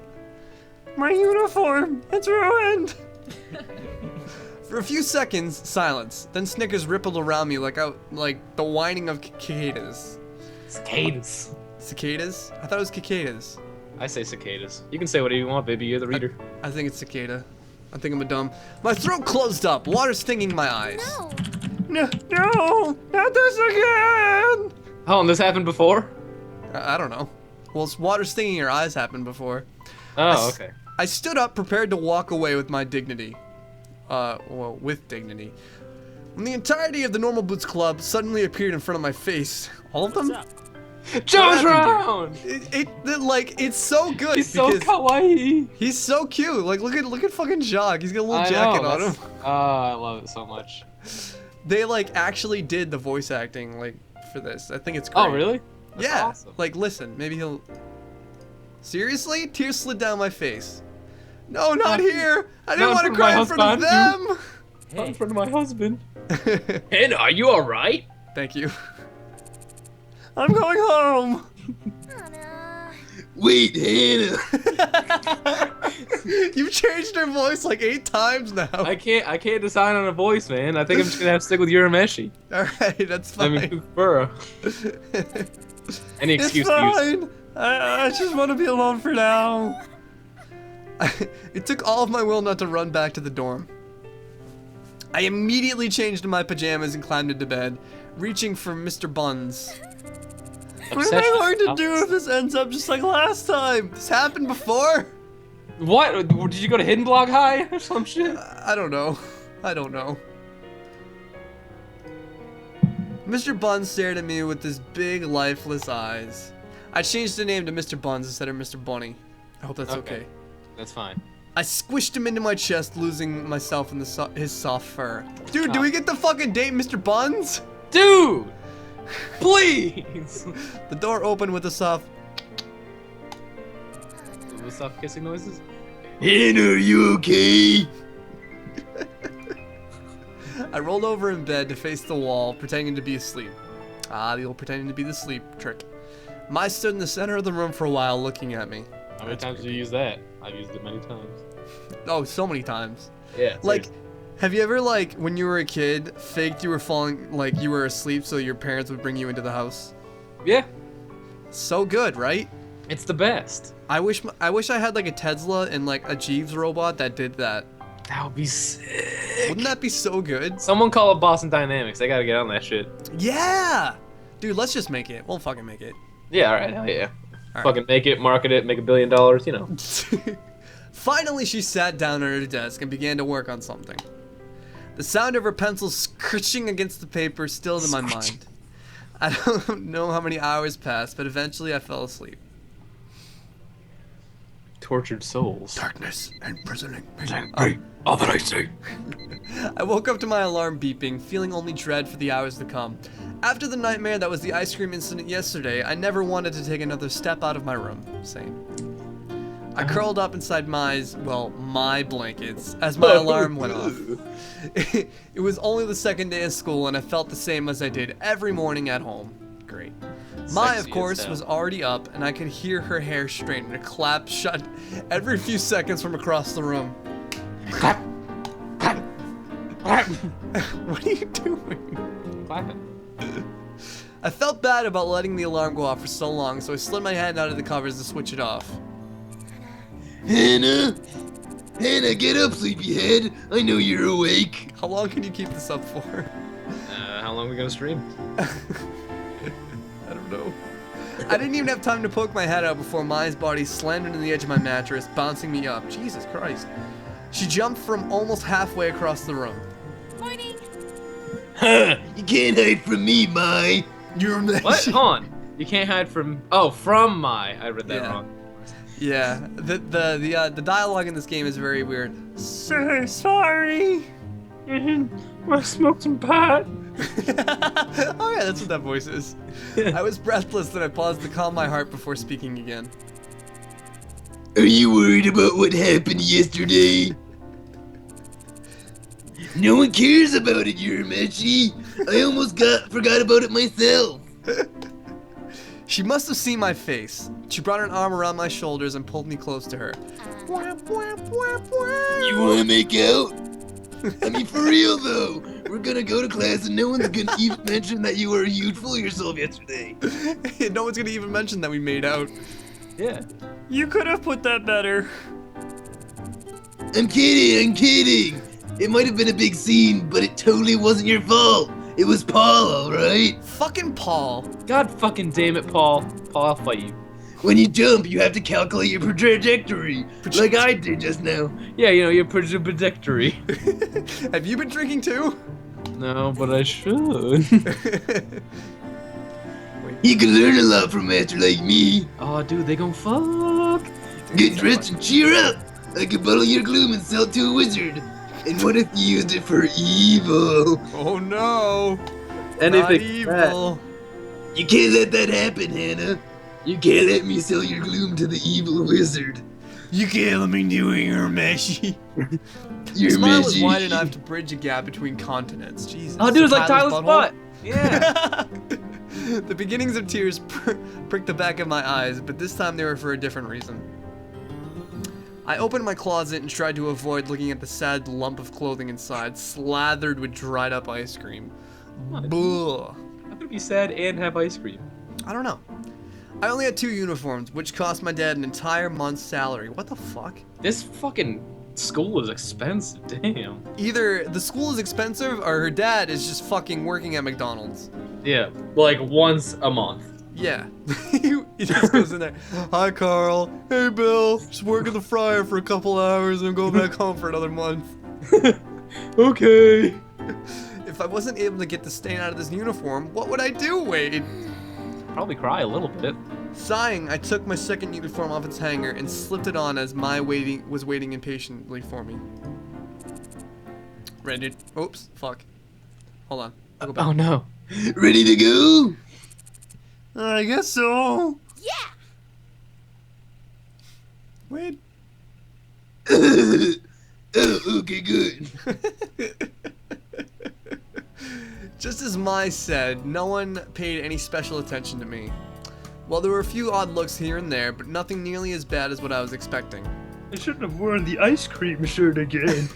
As the lecture went on, my anxiety for the most part faded. I took to staring out the window to avoid eye contact. A few boys were out on the field playing soccer. Wait, Is that PPG? is that PPG? Oh shit. I scooted closer, trying to get a better look. PPG in soccer uniform? Nope. Hannah! I was gonna go Parliament Man, but alright. No, this one's Pops. Oh, okay. At the sound of my name, I leaped to attention.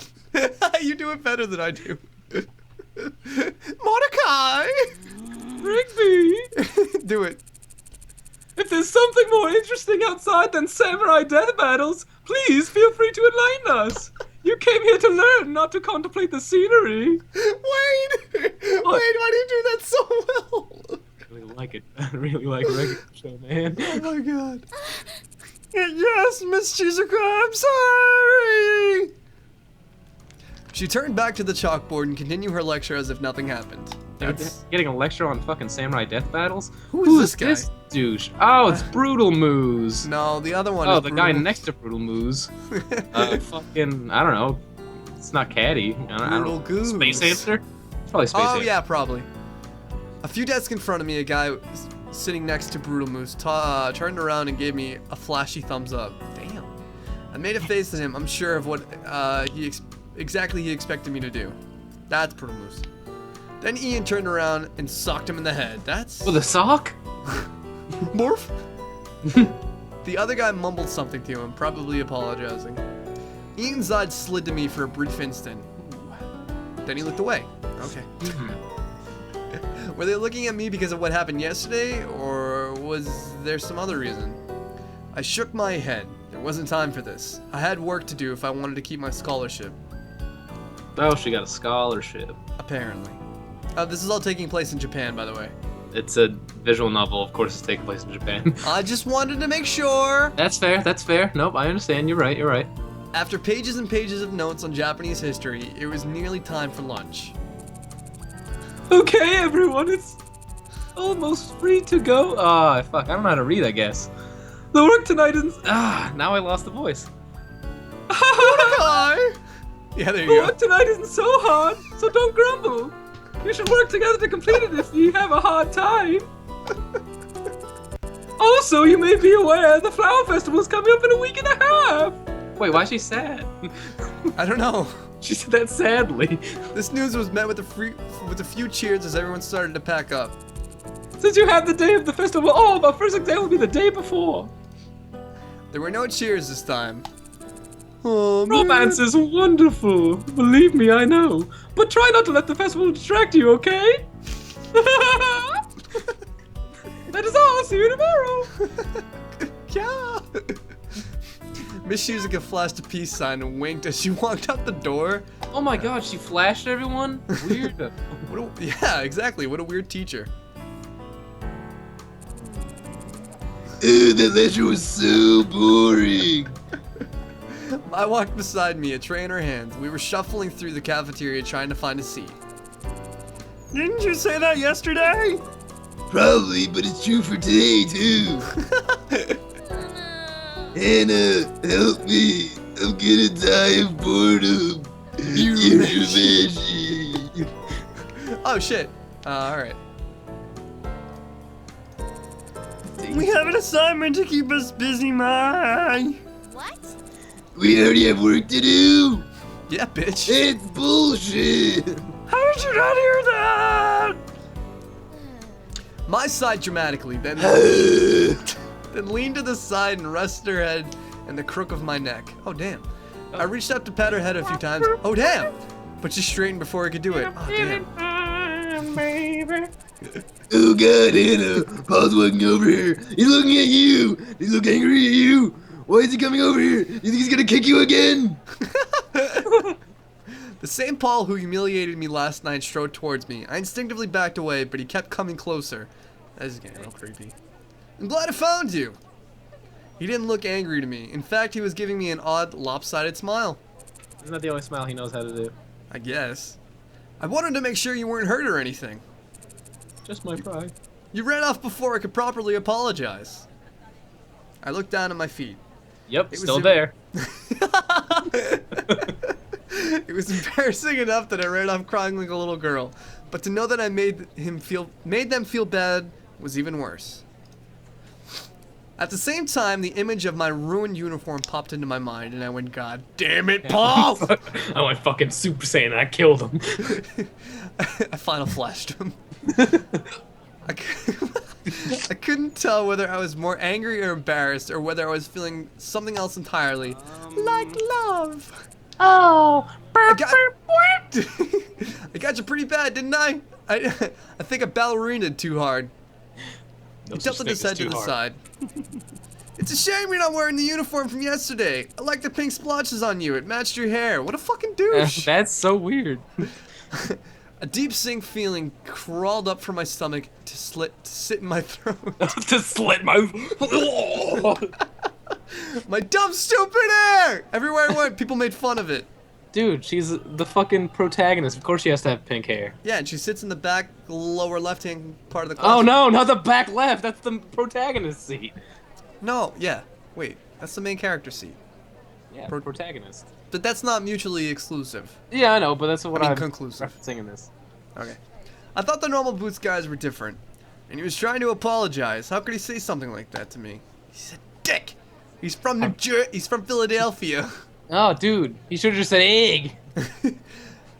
Not for the first time, I thought of dyeing it a different color, but quickly dismissed it.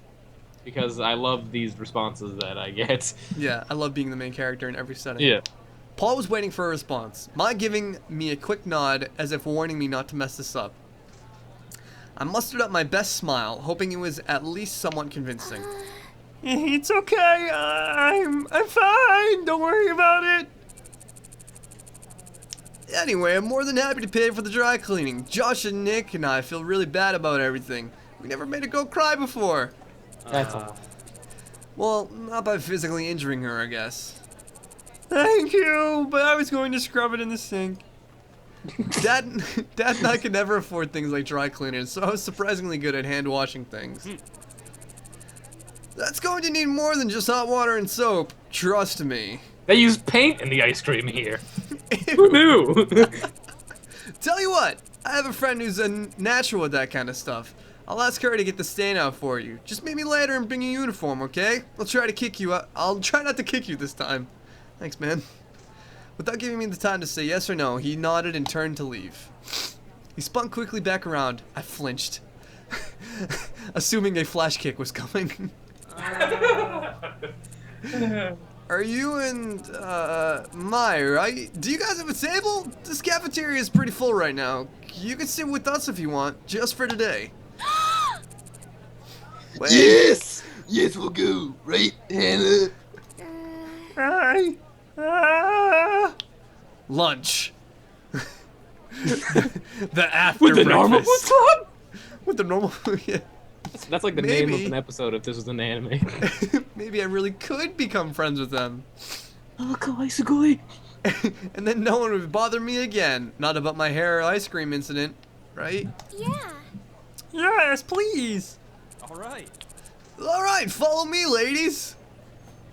He led us to the middle of the cafeteria where the normal boots club sat with a table all to itself. Hey, you found her. You're Hannah, right? That sounds nothing like Josh, but fuck it. Dude, we can only do the best we can. We can do funny female voices, not male voices. True. I nodded. I should have saved Kermit the Frog for Josh. I nodded, blushing as I took the seat at the edge of the table next to Paul.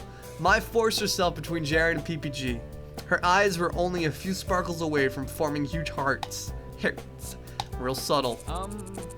So Hannah, we saw you were upset and we were worried. Are you feeling better? I kind of paraphrased that. That's fine. I've been doing that this whole time. PPG looked at me, clearly concerned. My heart was beating hard against my chest, but I wasn't sure whether it was because I was nervous, because there was the sad look on his face made me want to give him a hug. Aww. He's like Mr. Buns! Or maybe it was because I was about 2 inches away from Paul and only an arm's length away from all the other guys. As I tried valiantly to open my mouth, whispers sped around the lunchroom. Laser whispers, watch out, Duck! Look at those girls over there! Who do they think they are? How come they get to sit there? I wish Senpai would notice me. Main characters get out of dark. Oh, dude, Suddenly nope, my too much, thoughts too turned much. dark. Too much. Could it be by getting close to these guys I was setting myself to be a target instead of getting protection? My thoughts spun in my head. I was suffocating. You know, they could have just made this game or on Host Club, but with the normal boots guys. Yeah, That'd have been amazing. that would have been wicked awesome. PPG was still looking at me, even more worried than before. Those little Oh, doe eyes. He looks like a fucking doggy. Doggo! I'm fine. Thanks for your concern. Oh, please don't feel bad. It was my fault for getting in the way. I'm sorry for causing such a scene. I should have controlled myself better. Look at this ascot. She looks like a 17th century man, but with Saying the that like woman it's a bad thing. and a Man. bow. Bad man. I hung my head. I wasn't sure how to act around these guys, so I defaulted to extremely polite. My father would have been proud. I don't know how to do this voice. I can do Nick if you want me to. I'm not Hey, really. Hannah, Shit. don't apologize. It was Paul's fault, right, Paulie? I'm doing Polly like Shore's Seth- here. I'm doing like a Seth Rogen, like you're a Meshi kind of thing. Nick shoved Paul, who looked exasperated. I apologized as best I could, Nick. Give me a break. It was a relief that PPG wasn't staring at me anymore. Because he's so no one- sad. He's just staring listlessly off into the distance. Almost no one else was paying me or Maya any attention. Shane, however, was still shooting me quick, suspicious glances. It was almost as if he didn't want me there, and I felt uncomfortable. Shane is Did You Know Gaming, right? Yeah, that's Okay. Shane. I'm gonna be right back. I need to get me some fucking water. My throat is like... It's like the Don't- Sahara. Don't worry, me. I'll still be here. The Sahara. So don't tell Zach. But I'm totally gonna use my Seinfeld impression for the next person he tells me to voice. Oh, I'm gonna. Dude, it's so fucking funny listening to you just do these voices and have no context whatsoever. Isn't it the best? It really is. Isn't it great to have no context? And no contacts? No, I have contacts. No, I threw them away.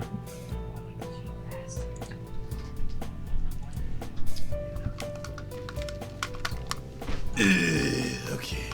Oh, welcome back. Huh? Welcome back. Thanks, friend. I was plotting with Tyler while you were gone. Plotting about what? Hold on. This is just the next voice I'm gonna use when you tell me to voice someone. Old man voice? No. I said I'm going to use, not gonna make myself suffer. Shane, however, was still shooting me. Oh, I already read this.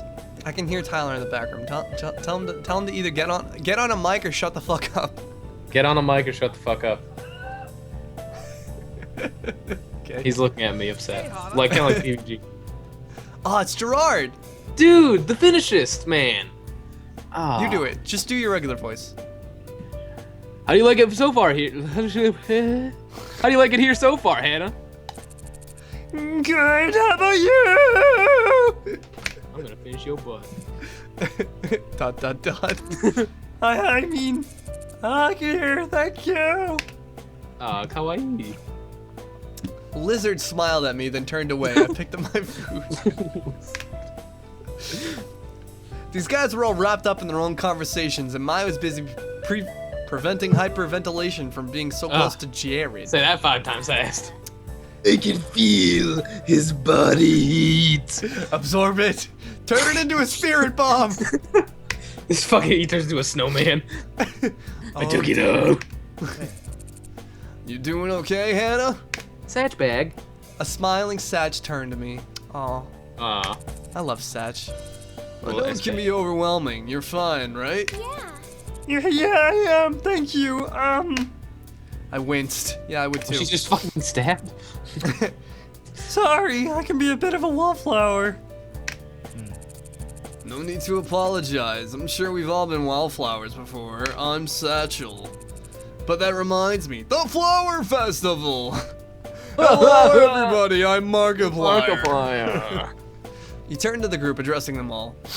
And as if on cue, they all started suddenly to pay attention to him. Yeah, that's what that said. So who are you all taking this year? Right, the Flower Festival. Miss Shizuka mentioned it before. What is a flower festival? No one's explained it to me yet. I just read that. It's basically just a festival. Didn't you have those at your old school?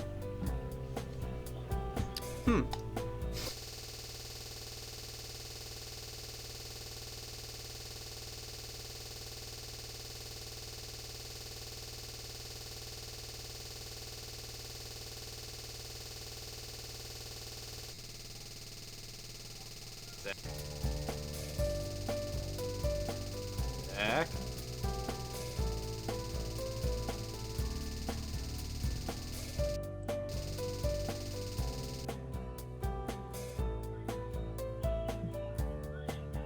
Hello?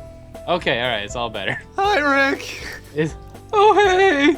The sound. Hey, Morty! We did have festivals at my school, but they were basically just 40 kids grouped in one room, sharing snacks they brought from home. Hold on, is there fucking sound coming out of the stream now? Let me check.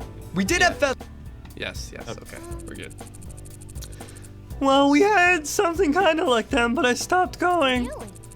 Oh, why not? They're so fun. Gee, I don't know, Kuwabara.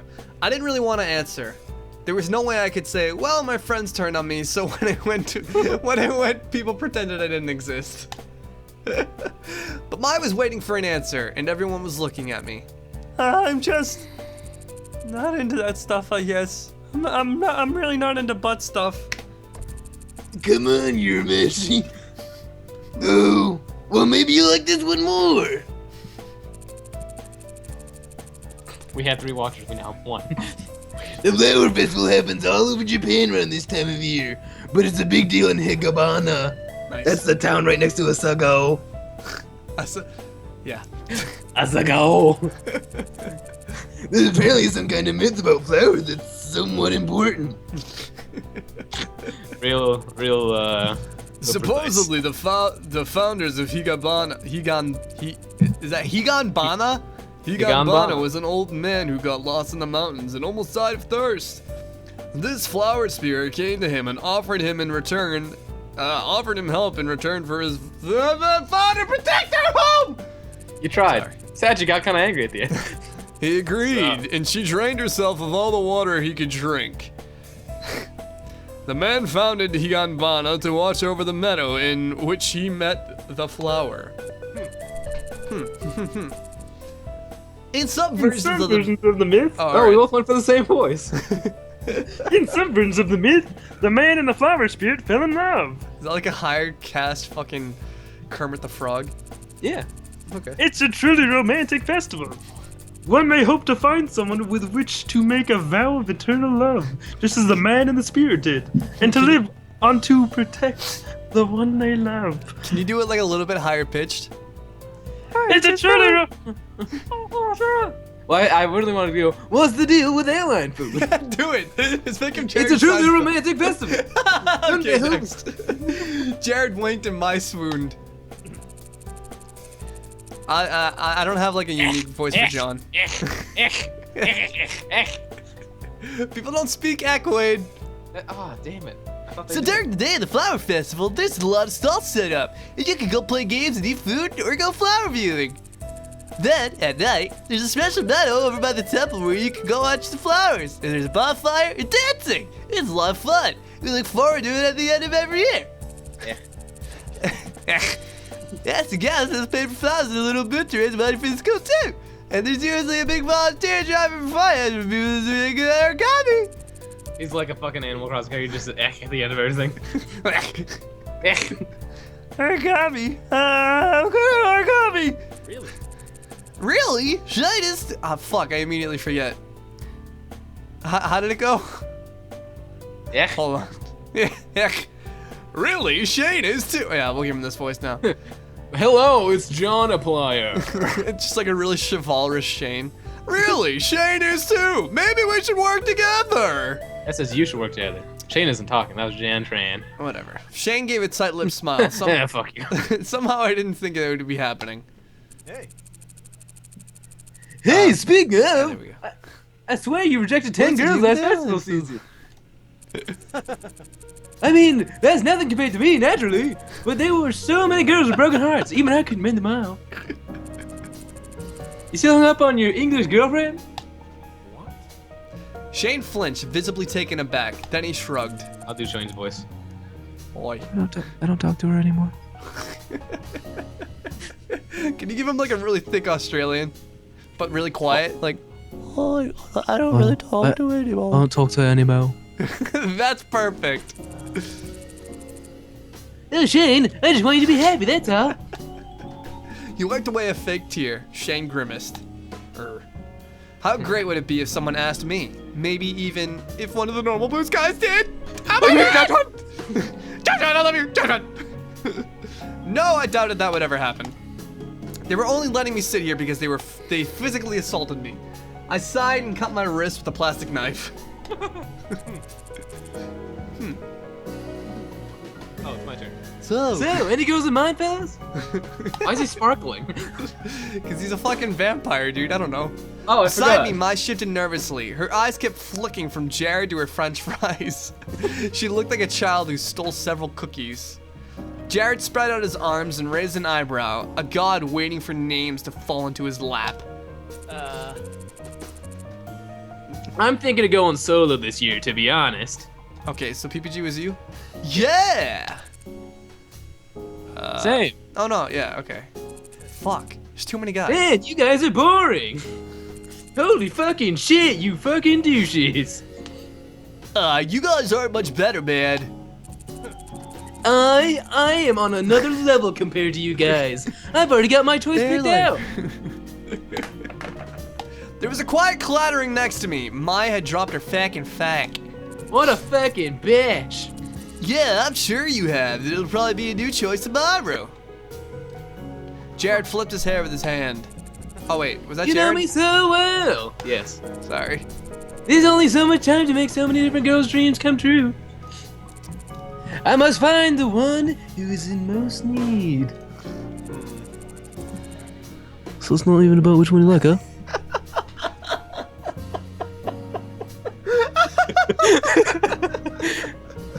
Oh, that's good. Oh, that's good. I like it. Nope. And you make fun of me. And then the warning bell rang. It was Oh my- time to head back to class. Warning! Godzilla is attacking! The redcoats are coming. Oh no! As everyone got to toss their trays. What? Is that what happens? The warning bell comes and everyone just goes, woof! Whoa! I stood up and, overwhelmed with a sudden burst of feeling, shouted. Thank you for letting me in my eat with lunch with you today. You guys didn't even eat. I really appreciate it. Yeah, thanks. Hannah was having a terrible day and you guys cheered her right up. I'm not throwing her under the bus. So, see you guys again tomorrow, same time. Wink. Her eyes are crooked. They're crooked. Wait, people aren't perfect. That's fair. Paul said we could only sit with them today. Wait. It's cool. Wait, that's a fucking... That's true. That's cool. That's cool. Paul waved a hand of dismissal, almost dropping his tray with the other. Fucking smooth. This cafeteria is really crowded. We have extra wine on the table. People are too afraid to sit with us in traffic. That's fucking... Well, we did kick a girl yesterday. All three of them shrugged at the same time, then left the room, moving in unison like a team of synchronized swimmers.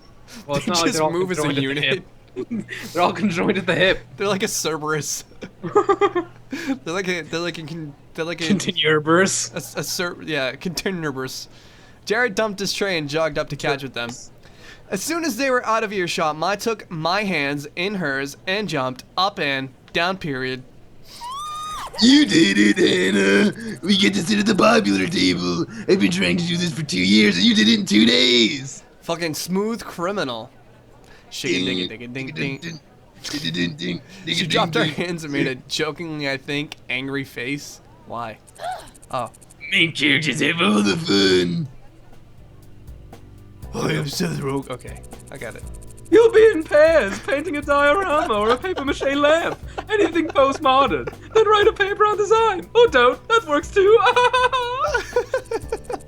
But remember, this project will count for 10% of your final grade. So work hard. Sound good?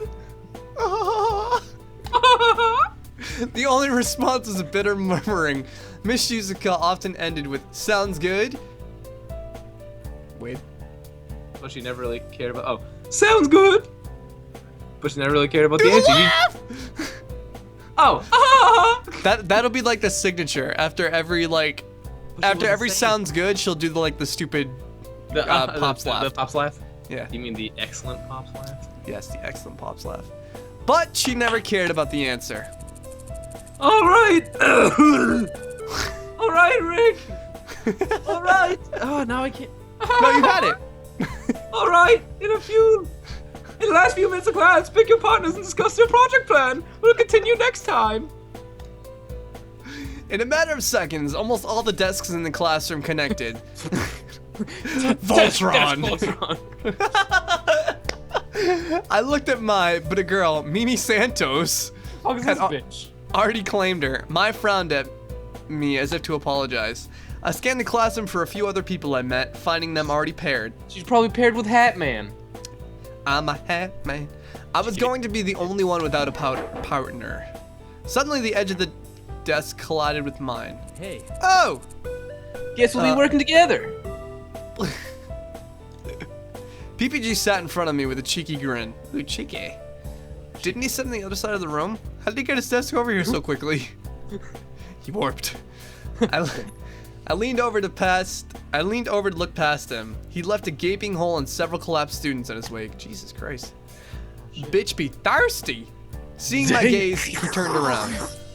Ooh, oh, oops, sorry. Oops. Oops. He waved sheepishly. A boy glared at him. Well, better or for worse, we're partners. We're partners now. You can turn me around whenever you like. Yeah, you can show me your titties or whatever. I guess we are. Sorry. Why are you apologizing?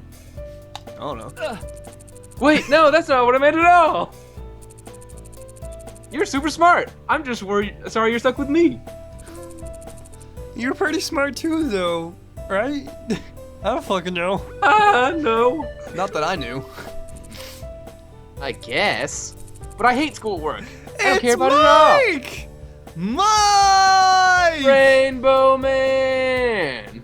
Mike, I don't know if you know what this game is, but it's a dating sim dating all of the normal boots and some of the hidden block guys. Yeah. So So enjoy, you- friend. dating We're sim. we're like what, 2 hours into it. Yeah. Not far into it. I think I have DVR enabled, so you can go all the way back. I think you should be able to. Yeah, you can. Did you read that line already? Yes. Okay. I wrote it as you were going, Mike! Mike! Michael! 10% of our grade depended on this project. Oh, not that I'm gonna make you do it all. I may not like school, but I'm not gonna let someone else fail just because I think it sucks. The continue crowd is there, my friend. All three of Yeah. them. All the normal butts. They're a continuerverse. Yeah, continue reverse. I haven't done something like that since I was a kid. The girl got so mad, I learned my lesson. You should see the scars. I don't have testicles anymore. He laughed, hitting his desk and crinkling his nose. I didn't see what was so funny, but from the way he was looking at me, it seemed like I should. Hey, ba. I smiled hesitantly. He stopped laughing and frowned at me, the same way he did yesterday. Do game you is like apple glorious. cider? What a fucking question. I'm sorry. Or, pinball? Or what about Mangolias? Mangolias. Sorry, Magnolias. There you go. Yeah, I guess I do. You? Guess you do? But you... Olewa. Go. He sputtered, opening and closing his mouth like he was trying to eat the air. That was me eating air. I searched his face, wanting to help him out. He was clearly struggling. Struggle bus. PPG leaned forward, looking into my eyes like he was deciphering a code.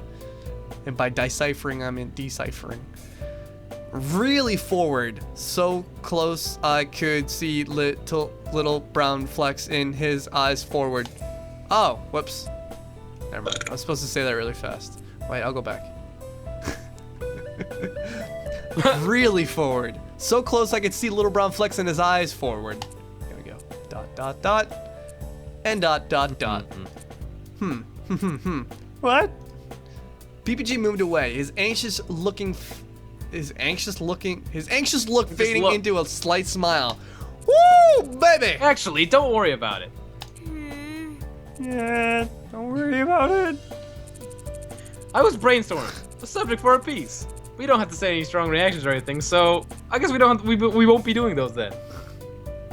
Like hell.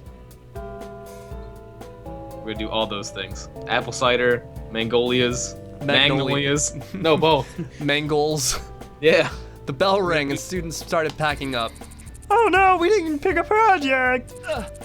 I'm sorry, that's my fault. I was messing around. But don't worry, I'll come up with something. Just leave it to me. Nope. He thumped. Yeah, is that us getting a heart with PPG? He thumped his chest as he got out of his chair, striking a pose and giving me a wide, reassuring smile. My chest, ow. He shuffled his desk back to his side of the room, and I packed my things away. I didn't understand what happened, but maybe it was better to forget about it. Question mark? He didn't seem to want to explain. Oh, fuck. I left the classroom thinking to wait for Mai, but instead PPG trailed me into the hallway like a fucking stalker. Gonna save it real quick. Okay, now we're back. He cleared his throat and I turned to face him. I tilted my head back in an uncomfortable degree. He was tall, but he was scratching his neck, avoiding eye contact. So I know you said you were fine at lunch, but are you sure you're okay? I mean, you were really freaked out yesterday, so... Heat crept its way into my face. No, I'm alright. As long as you're fine. If you need any help with anything, you can rely on me, though. Especially since... Since what? The uncertain look crossed his face again. Well, never mind. Are you heading back to the dorms? Woo, mystery. Yes. Nice, me too. We can go together. Nice! Nice! Nice! I wish I was you! He pumped his fist into the air. I glanced into the classroom. Mai was still talking to Mimi, that rat thing bitch! Looking like she was about to rip the girl's head off. She wasn't Mimi's going probably tired. anywhere. Sure, let's go. But as we turned to leave the hall, we were interrupted by someone wearing a yellow and gray jacket. It's Dun a dun dun! It's a bee! It's a bee! Holy shit! It's the bees and the jets! It's a giant bee! The Rivals Club jacket. Oh, who the fuck is That's that? probably Cat Icarus. My No, heart- that's Space Hamster. Yeah. My heart stopped. Standing before us was a tall man with cheekbones like no tomorrow. They were 2 continents wide, much like Tyler's butt. I didn't recognize him from our class, which must mean he was one of the other hidden block members. I couldn't tell by the fucking jacket. It says I didn't know whether I should scoff at him or ignore him, but before I could do anything, PPG held out his hand for a high five. Hey. Hey, Jeff. You gotta be Jeff. Jeff returned the gesture and 2 locked into a conversation. What's up? PB and Jeff. PPG, you pumped about the soccer match! Yeah, I've been waiting for this whole summer. Why did they both the same voice now? when they talk to each other, they get so excited that they're just mad. Oh, okay. Right on. Are you busy? I'm trying to get the team together right now for last minute practice. Are you in? I am so in. I have nothing to do with the rest of the day. Are my cleats still in your locker? Yeah. Awesome. Let's go. For a second with breakdown. Jeff briefly looked at me and pointed. PPG turned around, surprised I was still waiting. Hannah. Oh, Hannah. Sorry, I gotta go. See you in class tomorrow. I'll make sure to bring my thinking cap. Just full of... He put on an invisible hat and then gave me a thumbs up. Oh, wait. Do you want to come to our game? It's the first one of the year. It would be cool if you came in to watch us. Mostly me, because I'm the star player. Whoa! Thanks. Fuck you. We're just going straight for JonTron, right? Yes. Yeah. So let's Fuck these guys. So no. Whoops. Sorry. Oh my god. Oh, that's a bummer. Yikes. He was really upset. Jeff laughed at his sulk. No, feel bad, Hannah. I did feel bad, immensely. Well, maybe I'll come anyways. I don't need to listen to sports to support you. Yeah.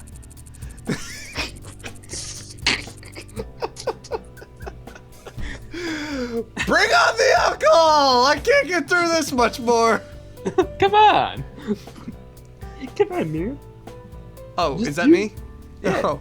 Maybe you'll like it when you see us play. Soccer is really easy to learn too.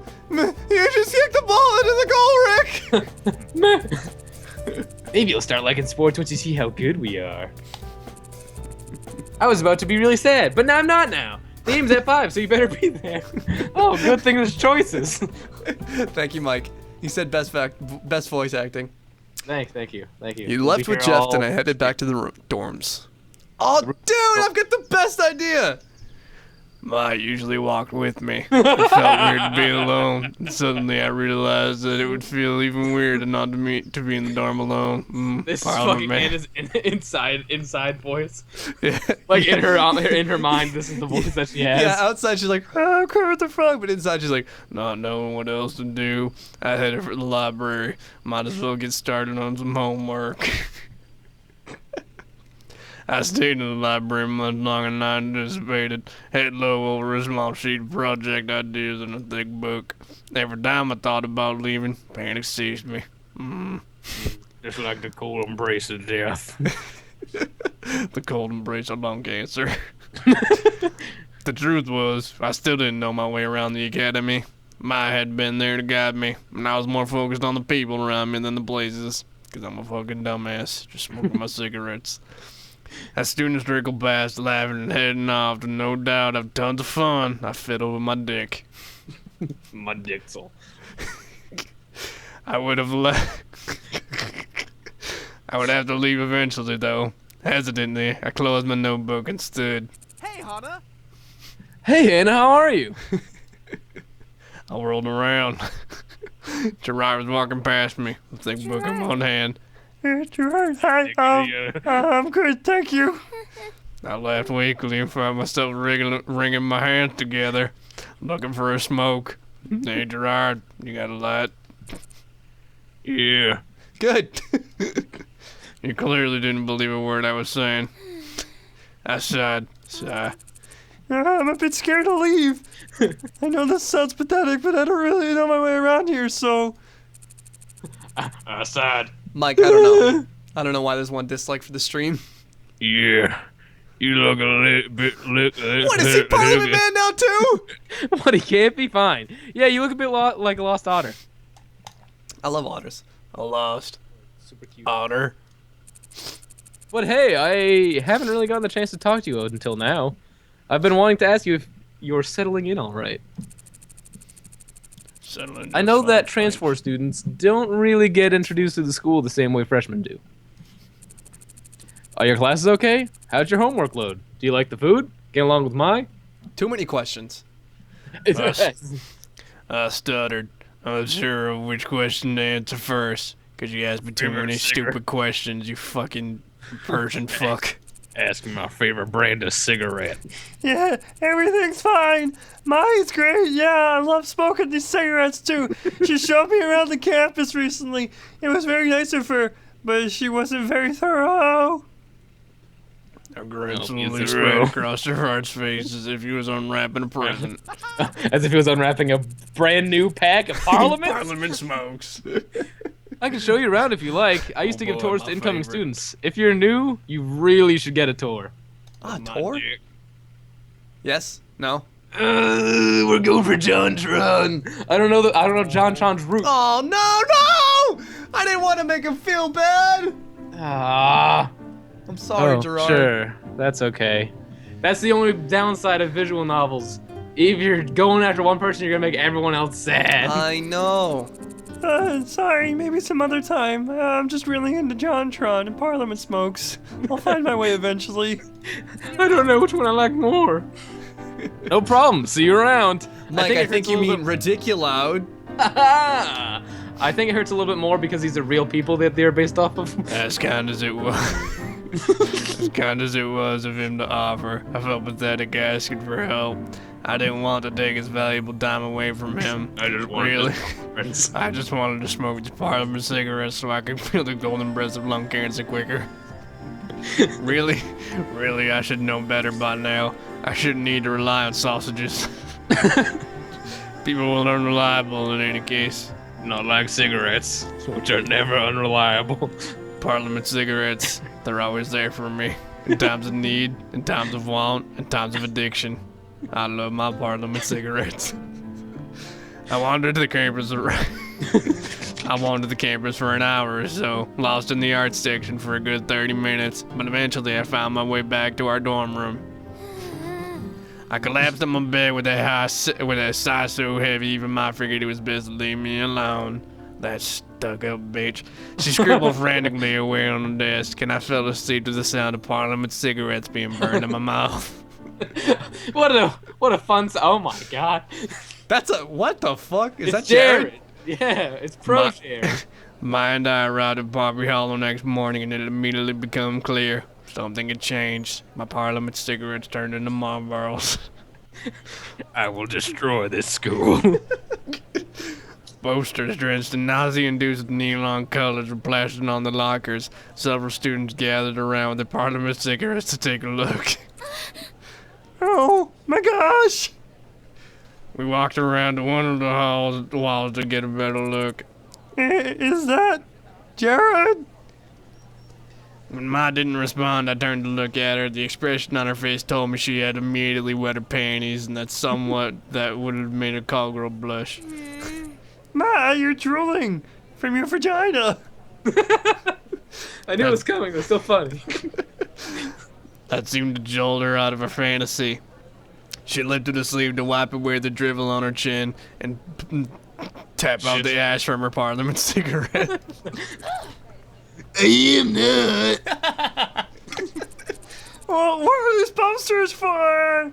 Seems to be a fashion show. Well, last year Jared put on a fashion show. Looks like he's doing it again this year. Oh, Good call, Zach. Thank you. It's almost like it's his fashion show. Low key sponsored by Parliament cigarettes. Low key. High key. High key. Absolute Wait. key. It's at the top of the key. I'm gonna I didn't know Jared was I'm gonna into email fashion, Parliament Miss Piggy. Cigarettes. What? I'm gonna email Parliament Cigarettes, see if they'll sponsor us. No, my voice is Urameshi. No, it's Kuwabara. Kuwabara. He, very close to Macho Man, but Yeah, I can do Macho. I'll do the next one as Macho Man. oh yeah. Yeah. Ma shrugged. Oh yeah, he's not. Brother. He's not Slap Juice Slim Jim. I waited for some type of clarification. He's so cute. One time in biology, I saw him take off his sweater and his shirt kind of got stuck to it and it pulled up and I swear he had like 20 abs. 20? The fucking. 20. He's like an alien. Got 20 back. I waited in vain for my Parliament cigarettes to arrive. Good morning. I would have shitted marbles. Hi, ladies. Oh no, not that faggot. Ma and I whipped around. There stood Jared in all his glittering magnificent glory. My face turned to blush and pink, just like the lipstick on these Parliament cigarettes. The most beautiful guy in school. I see you're admiring my totally sweet posters. I can't give her fucking Hannah's voice. I see you're admiring my totally sweet posters. Oh yeah, he was. No, PPG's fucking Seinfeld. Oh, fuck. I see you're admiring my really sweet posters.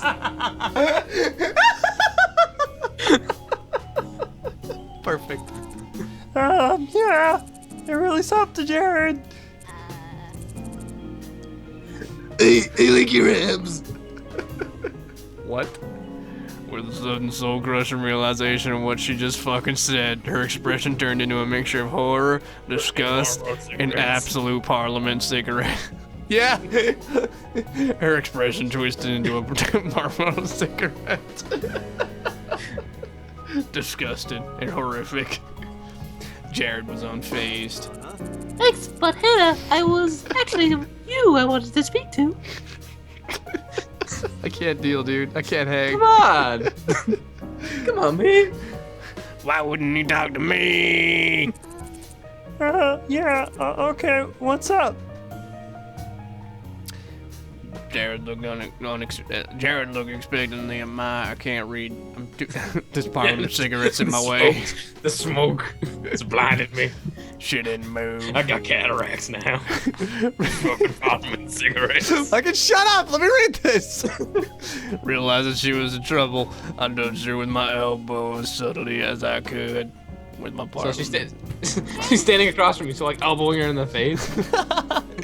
Just like shoving your elbows in her face. Like, Come on. like you're doing some sort of like weird 80s workout.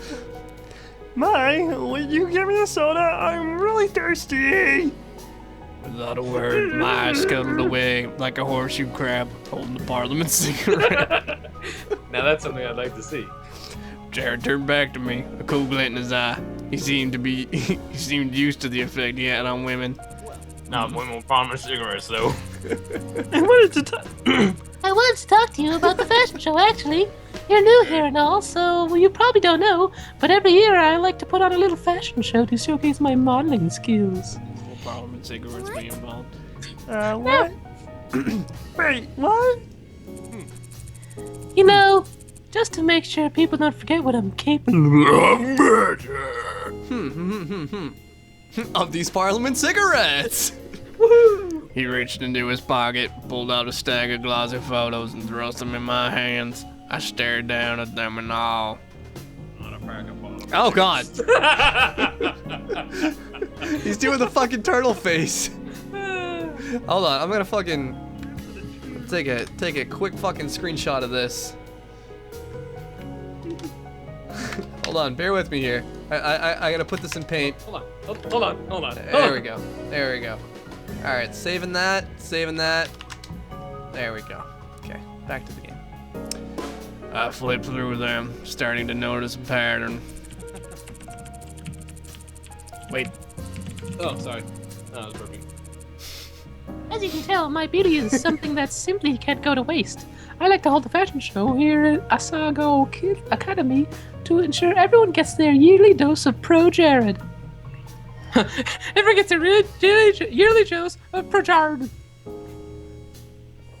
Prajard. Pro Jared. I flipped to the last photo. Heat shot up my neck and into my ears. Surely this is some kind of a joke. Much like when I smoke Parliament cigarettes. I shoved the stack of photos. I shoved the stack of photos back at him, wiping my sweaty palms against my skirt. What does this have to do with me? Wait. Can I Speaking share of links the and inspiration. fucking... I might be able to because I'm under Ridiculoud. Done. There we go. Oh, did you do it too? Yeah. Oh. That might have been a touch rude. Jared, as smooth as ever, simply smiled. You're perfect.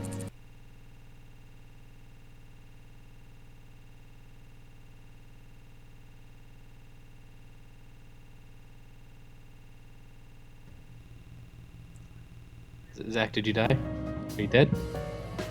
Zach? Zach, where'd you go? Hold on. Sorry. Dude. I'm sorry. Dude. Wait. Yeah? Oh, okay. Hold on. I just gotta wait for the stream to catch back up.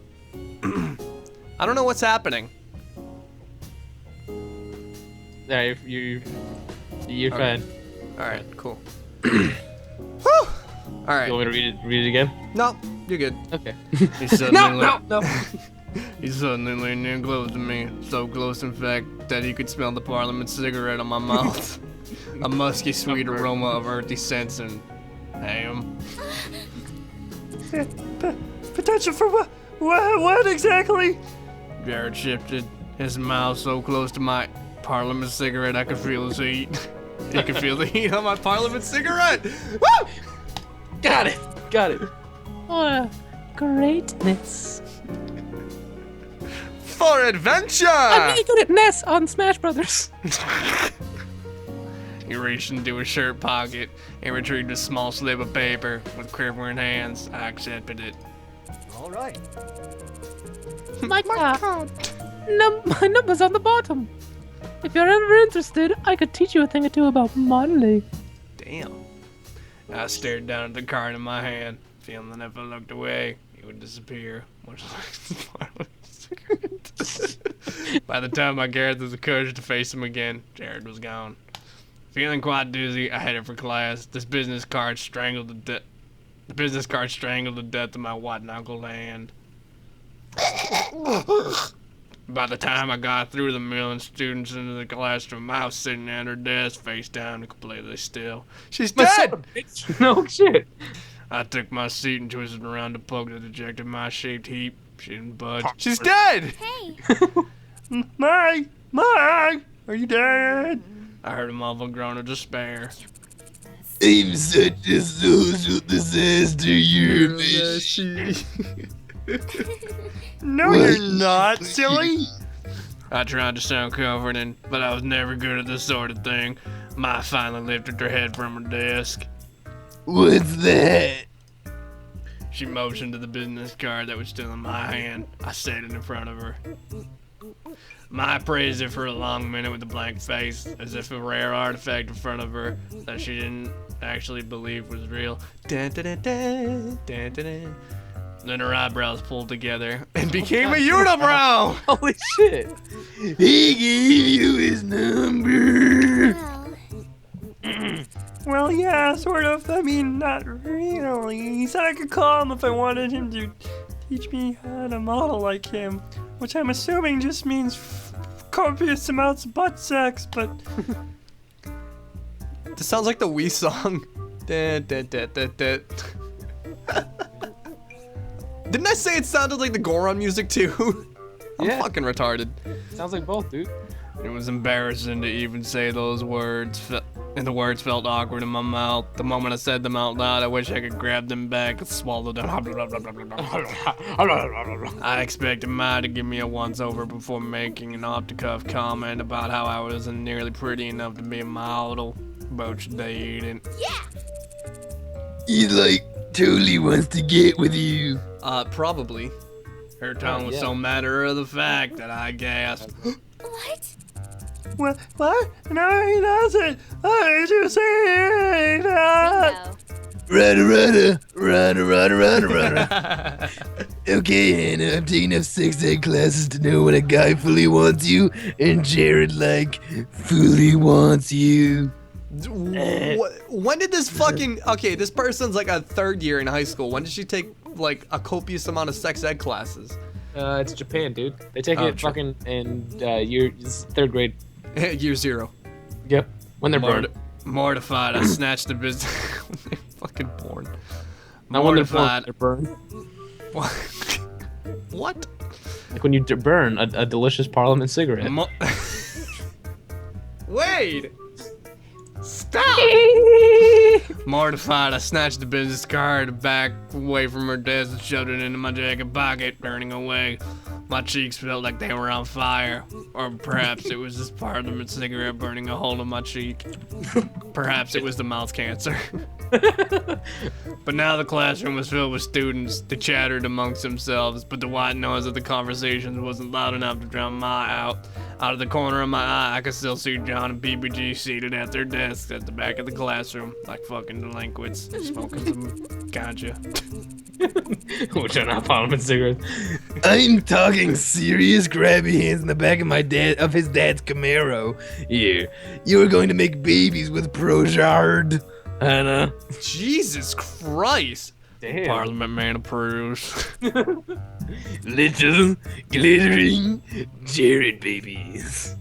They come out, they're just coated in instead of like a Vagoo mucus, it's just glitter. Yeah, it's just glitter. No, I'm not. You fucking perv. You're totally crazy. I so don't know what you're gross. talking about. Not even American. Miss Shizuka, like some kind of angel. God bless her soul. She's dead now. Cleared her throat at the front of the class. I accept gratefully and sunk down in my seat. She smoked a pack of Marlboros and now she's dead. She should have smoked Parliament. Oh, I didn't have to do a voice. Okay. When class finally ended. You know what? Read this dialogue in fucking Pop's voice. I feel like I got robbed of it. When class finally ended, Mai and I headed for the cafeteria. The incident forgotten in her hurried attempt to explain Miss Zuka's scandalous last relationship. Sure. Seriously, spent all this time trying to choose between her and some dead chick who only liked him because Whoa. he kind of looked like her ex-boyfriend. Whoa! I mean, who does that? Whoa! Holy fuck. We got our food and hesitated in the middle of the room, looking at the normal boots table. Neither one of us wanted to go off and demand a seat, especially after wiggling our way in the what? Especially after wiggling our way in the day. Oh. There should be like a comma, I feel. Yeah. What if they changed their minds? But Satch, noticing us like lost lambs in the middle of fucking wolves, waved us over. Hey girl, Parliament cigarette in hand. Hey girl, how was class? Hey girl, how's that you Parliament know, cigarette? normal. Boots. Satch nodded and turned away, having been in the middle of talking to Josh. That was awkward, despite how familiarly he treated me. I still didn't know how to talk to him, or any of them for that matter. I looked across the table and locked eyes with PPG, boy, who stared at me like I was a baby German Shepherd. That's a weird analogy. Yeah. You. Oh my wa! All right. Cookies! What? What? Oh, sick. Hold on. You brought us. How do you do a Seth Rogen? Give me a Seth Rogen. Hey guys, it's Seth Rogen. It's kind of like you're a Meshi, but not as intense. You brought us cookies. You're the best, Gerard. Oh, it's like Muscle Man. Yeah. Mom. Paul sprang out of his chair and practically tackled Gerard. Whoa, calm down. There's more than enough cookies to go around. Oh wait, I'm gonna do my deep voice for Gerard from now on. sure. Gerard started passing the cookies around the table, but paused. You're back again? He looked at me. I tried to ignore the disappointment on his face. Sorry, Gerard. Well, here. Cookies! He handed us each a Parliament smoke and headed back across the cafeteria. Oh boy, Parliament, my favorite. I stared at the small chocolate Parliament chips melting in my warm Parliament smoke. It's the extreme Parliaments that they just developed. It's the ultimate Parliament. Did he not want us here? But he was so nice yesterday. I didn't even want to eat the cookie. I mean Parliament smoke. Not if he was going to be too ass-faced as that. Hey! Watch where you're walking next time! Blue Eyes White Dragon! A sheepish Gerard stood next to a short, skinny boy who was holding a tray above his head. I'm sorry, I'll be more careful. Metal Gear. Oh, you're from Normal Boots! Wait, you're that guy who plays with little itty bitty kids, are you, you big faggot? The boy sneered. How the hell did you manage to get in a group with like that? They're my friends. Like a terrible anime. Playing with those stupid dolls! You're an embarrassment! The kid's friend were hitting his shoulders, looking from Gerard to our table with panicked eyes. I like what I like. I think they're fun. Are you fucking Solid Snake now? Metal Gear. Whatever, you fucking Daisy. Fucking jabron. Yeah. Metal Gear. The kid was lit up by his Metal Gear. Gerard came back and sat down at the Metal Gear. Metal Gear. Shotgun. That was weird. Metal Gear. Metal Gear. Gerard sat down and began happily munching on his Parliament cookie, looking for all the words like he didn't even care about what just happened. I scanned the cafeteria for the boy who heckled him about it, and found him sitting alone at a table, head in his hands. His friends left him behind. Fucking asshole. I burned up with the Parliament cigarette. What was that about? No, that? I used to get that all the time. Metal Gear. I used to get Metal Gear figurines. You know that kid show with the 5 Metal Gears who live in Metal Gear Town? Oh, Metal Gear? Metal Gear.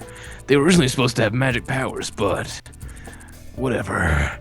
I collected figurines. They're so cute. I didn't ask for this. I never asked for this. I'm Adam Jensen. Almost got them all. I'm only missing Princess Pumpernickel Snake. She's the rarest. I'm only missing the Metal Gear. The I'm only, It's pumping I'm only into missing, Metal Gear. I'm only missing the one that surpassed Metal Gear. But why was that guy making fun of you? Doesn't it bother you? I was afraid of bringing up bad feelings, but Gerard just shook his head.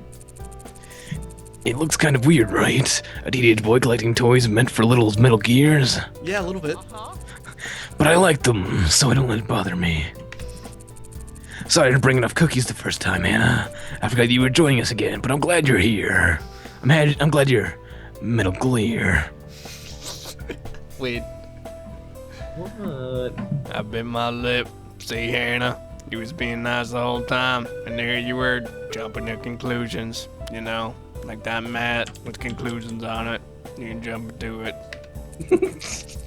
Why I laugh at that? I don't know. Hey, your Metal Gear will get cold if you don't eat it. Also would have taken Parliament Smoke.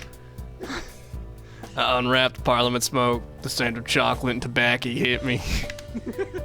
I broke off a piece and lit it, popped into my mouth. Dry was whispering something, and the next year he started laughing so hard, milk came out of his fucking nose. Shit, Parliament Smokes came out of his nose. Achoo! Oh my god.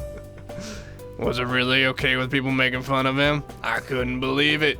I didn't believe it.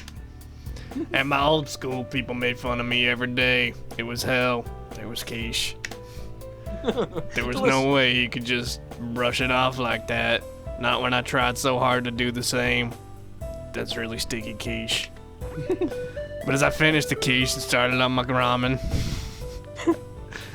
and Gerard continued to laugh with the rest of the normal boots, I wonder whether it was impossible as I always thought. Oh no. Hannah, can you bless me some pepper? I got it here, Sharon. Thanks. What's your name again? Oh, fuck! Burn. It's Cooper. Kukamirameshi. Kukumairashi. Thanks, Mike. Wait. Well, Hannah, you ready to head back? Oh, yeah! Did my look sad? Or did I imagine these Parliament Smokes in my face? Of course not, I can tell I'm delicious. Delicious Parliament Smokes. We threw our trash on the racks. We threw our trays on the racks and headed out of the cafeteria. As we waved to the normal boots guys and Gerard waved after that, a sudden pang hit my stomach. Was it Pregnancy? my period? No, it was guilt. Oh shit. Did I swallow that Parliament cigarette? Oh. After class ended that day, my said she had volleyball and sped off. Thankfully, this time I knew where I was going, so I headed straight back and collapsed on my bed. It was nice to have some time to myself after everything that happened. I felt like I was going crazy. Felt like I was taking crazy pills, and I could use some relaxation. Instead of my Parliament cigarettes. I didn't have a computer or a TV or a tablet or an iPhone or another thing. And the books Satch gave me was really good, but sometimes got a bit hard to read. Instead, I took out my phone and started flipping through the app store. Just kidding. Remember when I said I didn't have a phone? I actually have a phone. It's actually just Parliament cigarettes with some saran wrap put on it. It's a raft of Parliament cigarettes. Nothing really looked good. Wait, what was this? Dream girlfriend. Oh boy. I love this game. My favorite. I set up. Dumbadoom's Revenge. Face off it.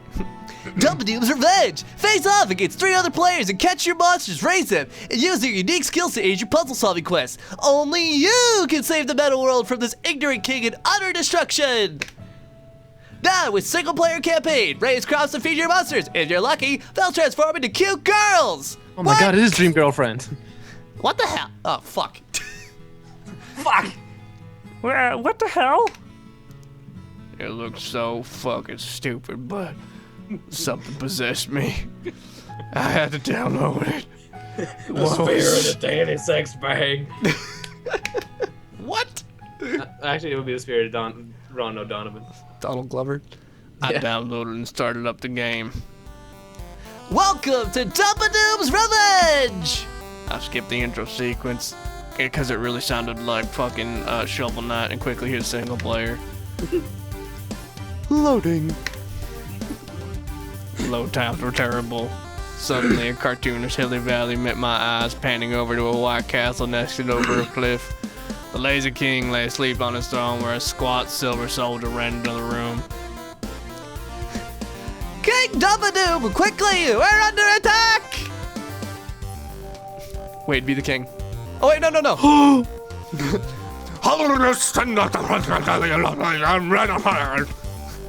I'll be the king. Is he getting slapped in the face? Holy shit. The king left, and the screen faded into a world map showing a horde of black blobs right on the side of the right side of the screen. A small group of knights ran up against the blobs and were instantly devoured. A small fleck of ash fell on my phone. I wiped it away. One of the black blobs spit out a helmet with the skull inside. Oh, what the hell is this game? Someone give me a fucking smoke! Things continued in this way, with the king sending off his battalions haphazardly until no one was left. Then the king awoke in his chair and turned to the screen. Me? You can take my kingdom, please! This is really hard to do. Did you think it would be easy? I don't think I could save your kingdom. You're the one menacing it. How dare you! What the hell? Could this thing hear me? Was I going crazy? Did someone lace my parliament cigarette with LSD? Again? You are no longer my advisor! Go back to your home village and let me do it just myself! This must look retarded on fucking camera. Oh yeah, it looks awful. A tiny sprite with blonde hair flew across the world map, bouncing onto a bunch of red houses. They were actually the motels from Monopoly. No. How did you guess my only choice is to raise an army of monsters? Wait, what? What? Is this not the No, this king? I think this is the main character. I guess my only choice. I guess my only choice is to raise an army of monsters myself. Overthrow the king and then raise an army to fight the oncoming bloopity bloops. Are you Mr. Meeseeks? No, I'm Lemon Grab.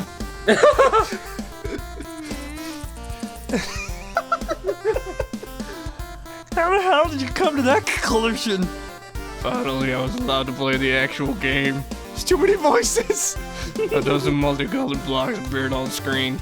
The monster I was initially given could only hit their corresponding colors and couldn't activate any traps. Supposedly more monsters could eventually learn how to set traps, and you could do certain combos to hit under the opposing team. If you had an attractive girl in your team, she could use an ability to double the heart rate they put on the blocks after they kill her. Cause he had that water. But that had a drawback for you too, and could be used as an asset by the opponent. Oh god, I'm feeling barfy. Not to mention that certain color combinations between girls and monsters activate unique secret abilities like fucking, and you could also evolve your monsters and feed them things. Like vagina. Oh boy! How the hell am I supposed to remember all of this? I failed the first few times but quickly got the hang of it. Wrap this up, please. It was just about being adaptable and maintaining a flexible strategy after all. My eyes started to hurt. My parliament smoke had become filter, and I looked at the time. 8 o'clock. It's been 4 hours. I had reading to do. I grabbed my textbook, flicked my radio on, and began to read that shit. There have been many tales of time when the moon has fallen on other planets. The most popular of the... What? Sorry. No, I just read the whole thing. Just keep going. Oh. The most popular of these being the myth of Termina. However, these myths have never proven to be more than a hallucination. Is Termina from Final Fantasy? My Yeah, eyes totally. blurred Yep, over my yeah. astronomy textbook and I yawned. Not Majora's Mask, Final Fantasy. The Schubert piece floating from my radio. made me want to go to sleep. And I told you, I dare go to class without finishing my reading. Without finishing my parliament. Who cared how many times the moon was supposed to fall, especially when time travel was involved. Oh! Anna. Dude, I fucking know Termina is Zelda. Jesus Christ. Let's make it a joke. Can't make a joke around these people, mate. Don't fucking crucify me. Fight, fight, fight, fight. Ma burst through the door, flung herself across the room and onto my penis, and grabbed the radio. Hey, Hey, where have you been? Besides on my penis. What are you doing? Give me a second. We're missing it. Mike, please. I don't want to fight you. Fight, fight, fight. There we go. But I swear, that dog was the living What worst. the fuck is he now, Dracula? But I swear, Jerry that, Seinfeld. Fuck it, he's Dracula now. but I swear, that dog was the living worst. That's why you need a bird like my lovely Jock. Watch your tongue. Yeah, what is this? You cis scum. Hey, So the time has come to make an official announcement. This year, just like every other year, the Normal Boots Club will be participating in a video game tournament. yeah. Woohoo, yeah. As PPG applauded as though he were a crowd of 30 people, I shot a puzzled glance at Mai. Jacques isn't owned by Mai. He's in the radio. I hope you guys will support us again this year. And best of luck to our competitors. You guys are going down. And now for some music. I call this one the Monster Mash. We're doing the mash. Ma turned down the radio inside. Okay, what did you want? What was that? PB&J. It's PPG and John's radio show. Oh, the show. They have a radio show? What do they do on it? Suck each other off? Yeah. Oh, you know, they talk and stuff and play music sometimes. Sounds fucking shitty. Everyone in school listens to it. I'm so glad you brought your radio. I forgot mine at home with your machine. You dumb fucking bitch. In a video game tournament? Yeah, didn't you hear them talking about it the other day? Oh, Mike, so they're in their room, they turn to a radio station where the PB&J show is happening, where it was Peanut Butter Gamer and JonTron talking to each other over the radio, and they shut the radio off. So, No. Come to think of it, I hadn't paid much attention to their conversations. I was too busy worrying about myself, my Parliament cigarettes. Every year they have a video game tournament down in Hagerman. Lots of people come to compete, but everyone knows the real fight is between the Normal Club and the Hidden Block Club. Is that what they do? Video game tournaments, Miss Piggy? No, they jack each other off. all right. Yeah, that's why nobody's ever joined them since their inception. I love that movie. Well, I guess partly they're a group of friends who just happen to make a club together. But also, unless you're really talented, you just drag them down. Like I did. Ouch. You're messy. Come back to me. Not all of them are so harsh, but some of them, well... Ma glanced away, but I feel like I knew who she was talking about. Who she's talking about? Oh, that's too bad. Who she's talking about? So there was no way it was Parliament Man I could join the Normal Boots Club, and of course not. I hadn't played video games since I was a kid. My father gave me AIDS when I left home, but... I'm sorry, that wasn't funny at all. That was Come terrible. on, man. Come on. That was bad. That Alright, was I think I'm very done with bad. this. All right, are we gonna finish it at some point? Yeah, I think we should. All right. There can't be much more to it, right? I mean, we haven't even gotten to the part where we bond with JonTron. I know. Unless I missed that part. No. Well, we already met him once. We met him, but we didn't get like the. You know how PBG was like, "Hey, fucking go to the soccer game with me, bitch." Yeah, Like, we have gotten I feel like that might have been coming. It All right. crashed. Okay. Well, good thing you saved. Yeah, right. All right. Bye, Mike. Seeing as how you're the only one in here. Oh, no, there's another person. Whoever you are. Goodbye. There's DVR. It'll be uploaded. Au revoir, everybody. It's been real. Thank you, Wade, for coming and lending your sick skills. My teeth hurt.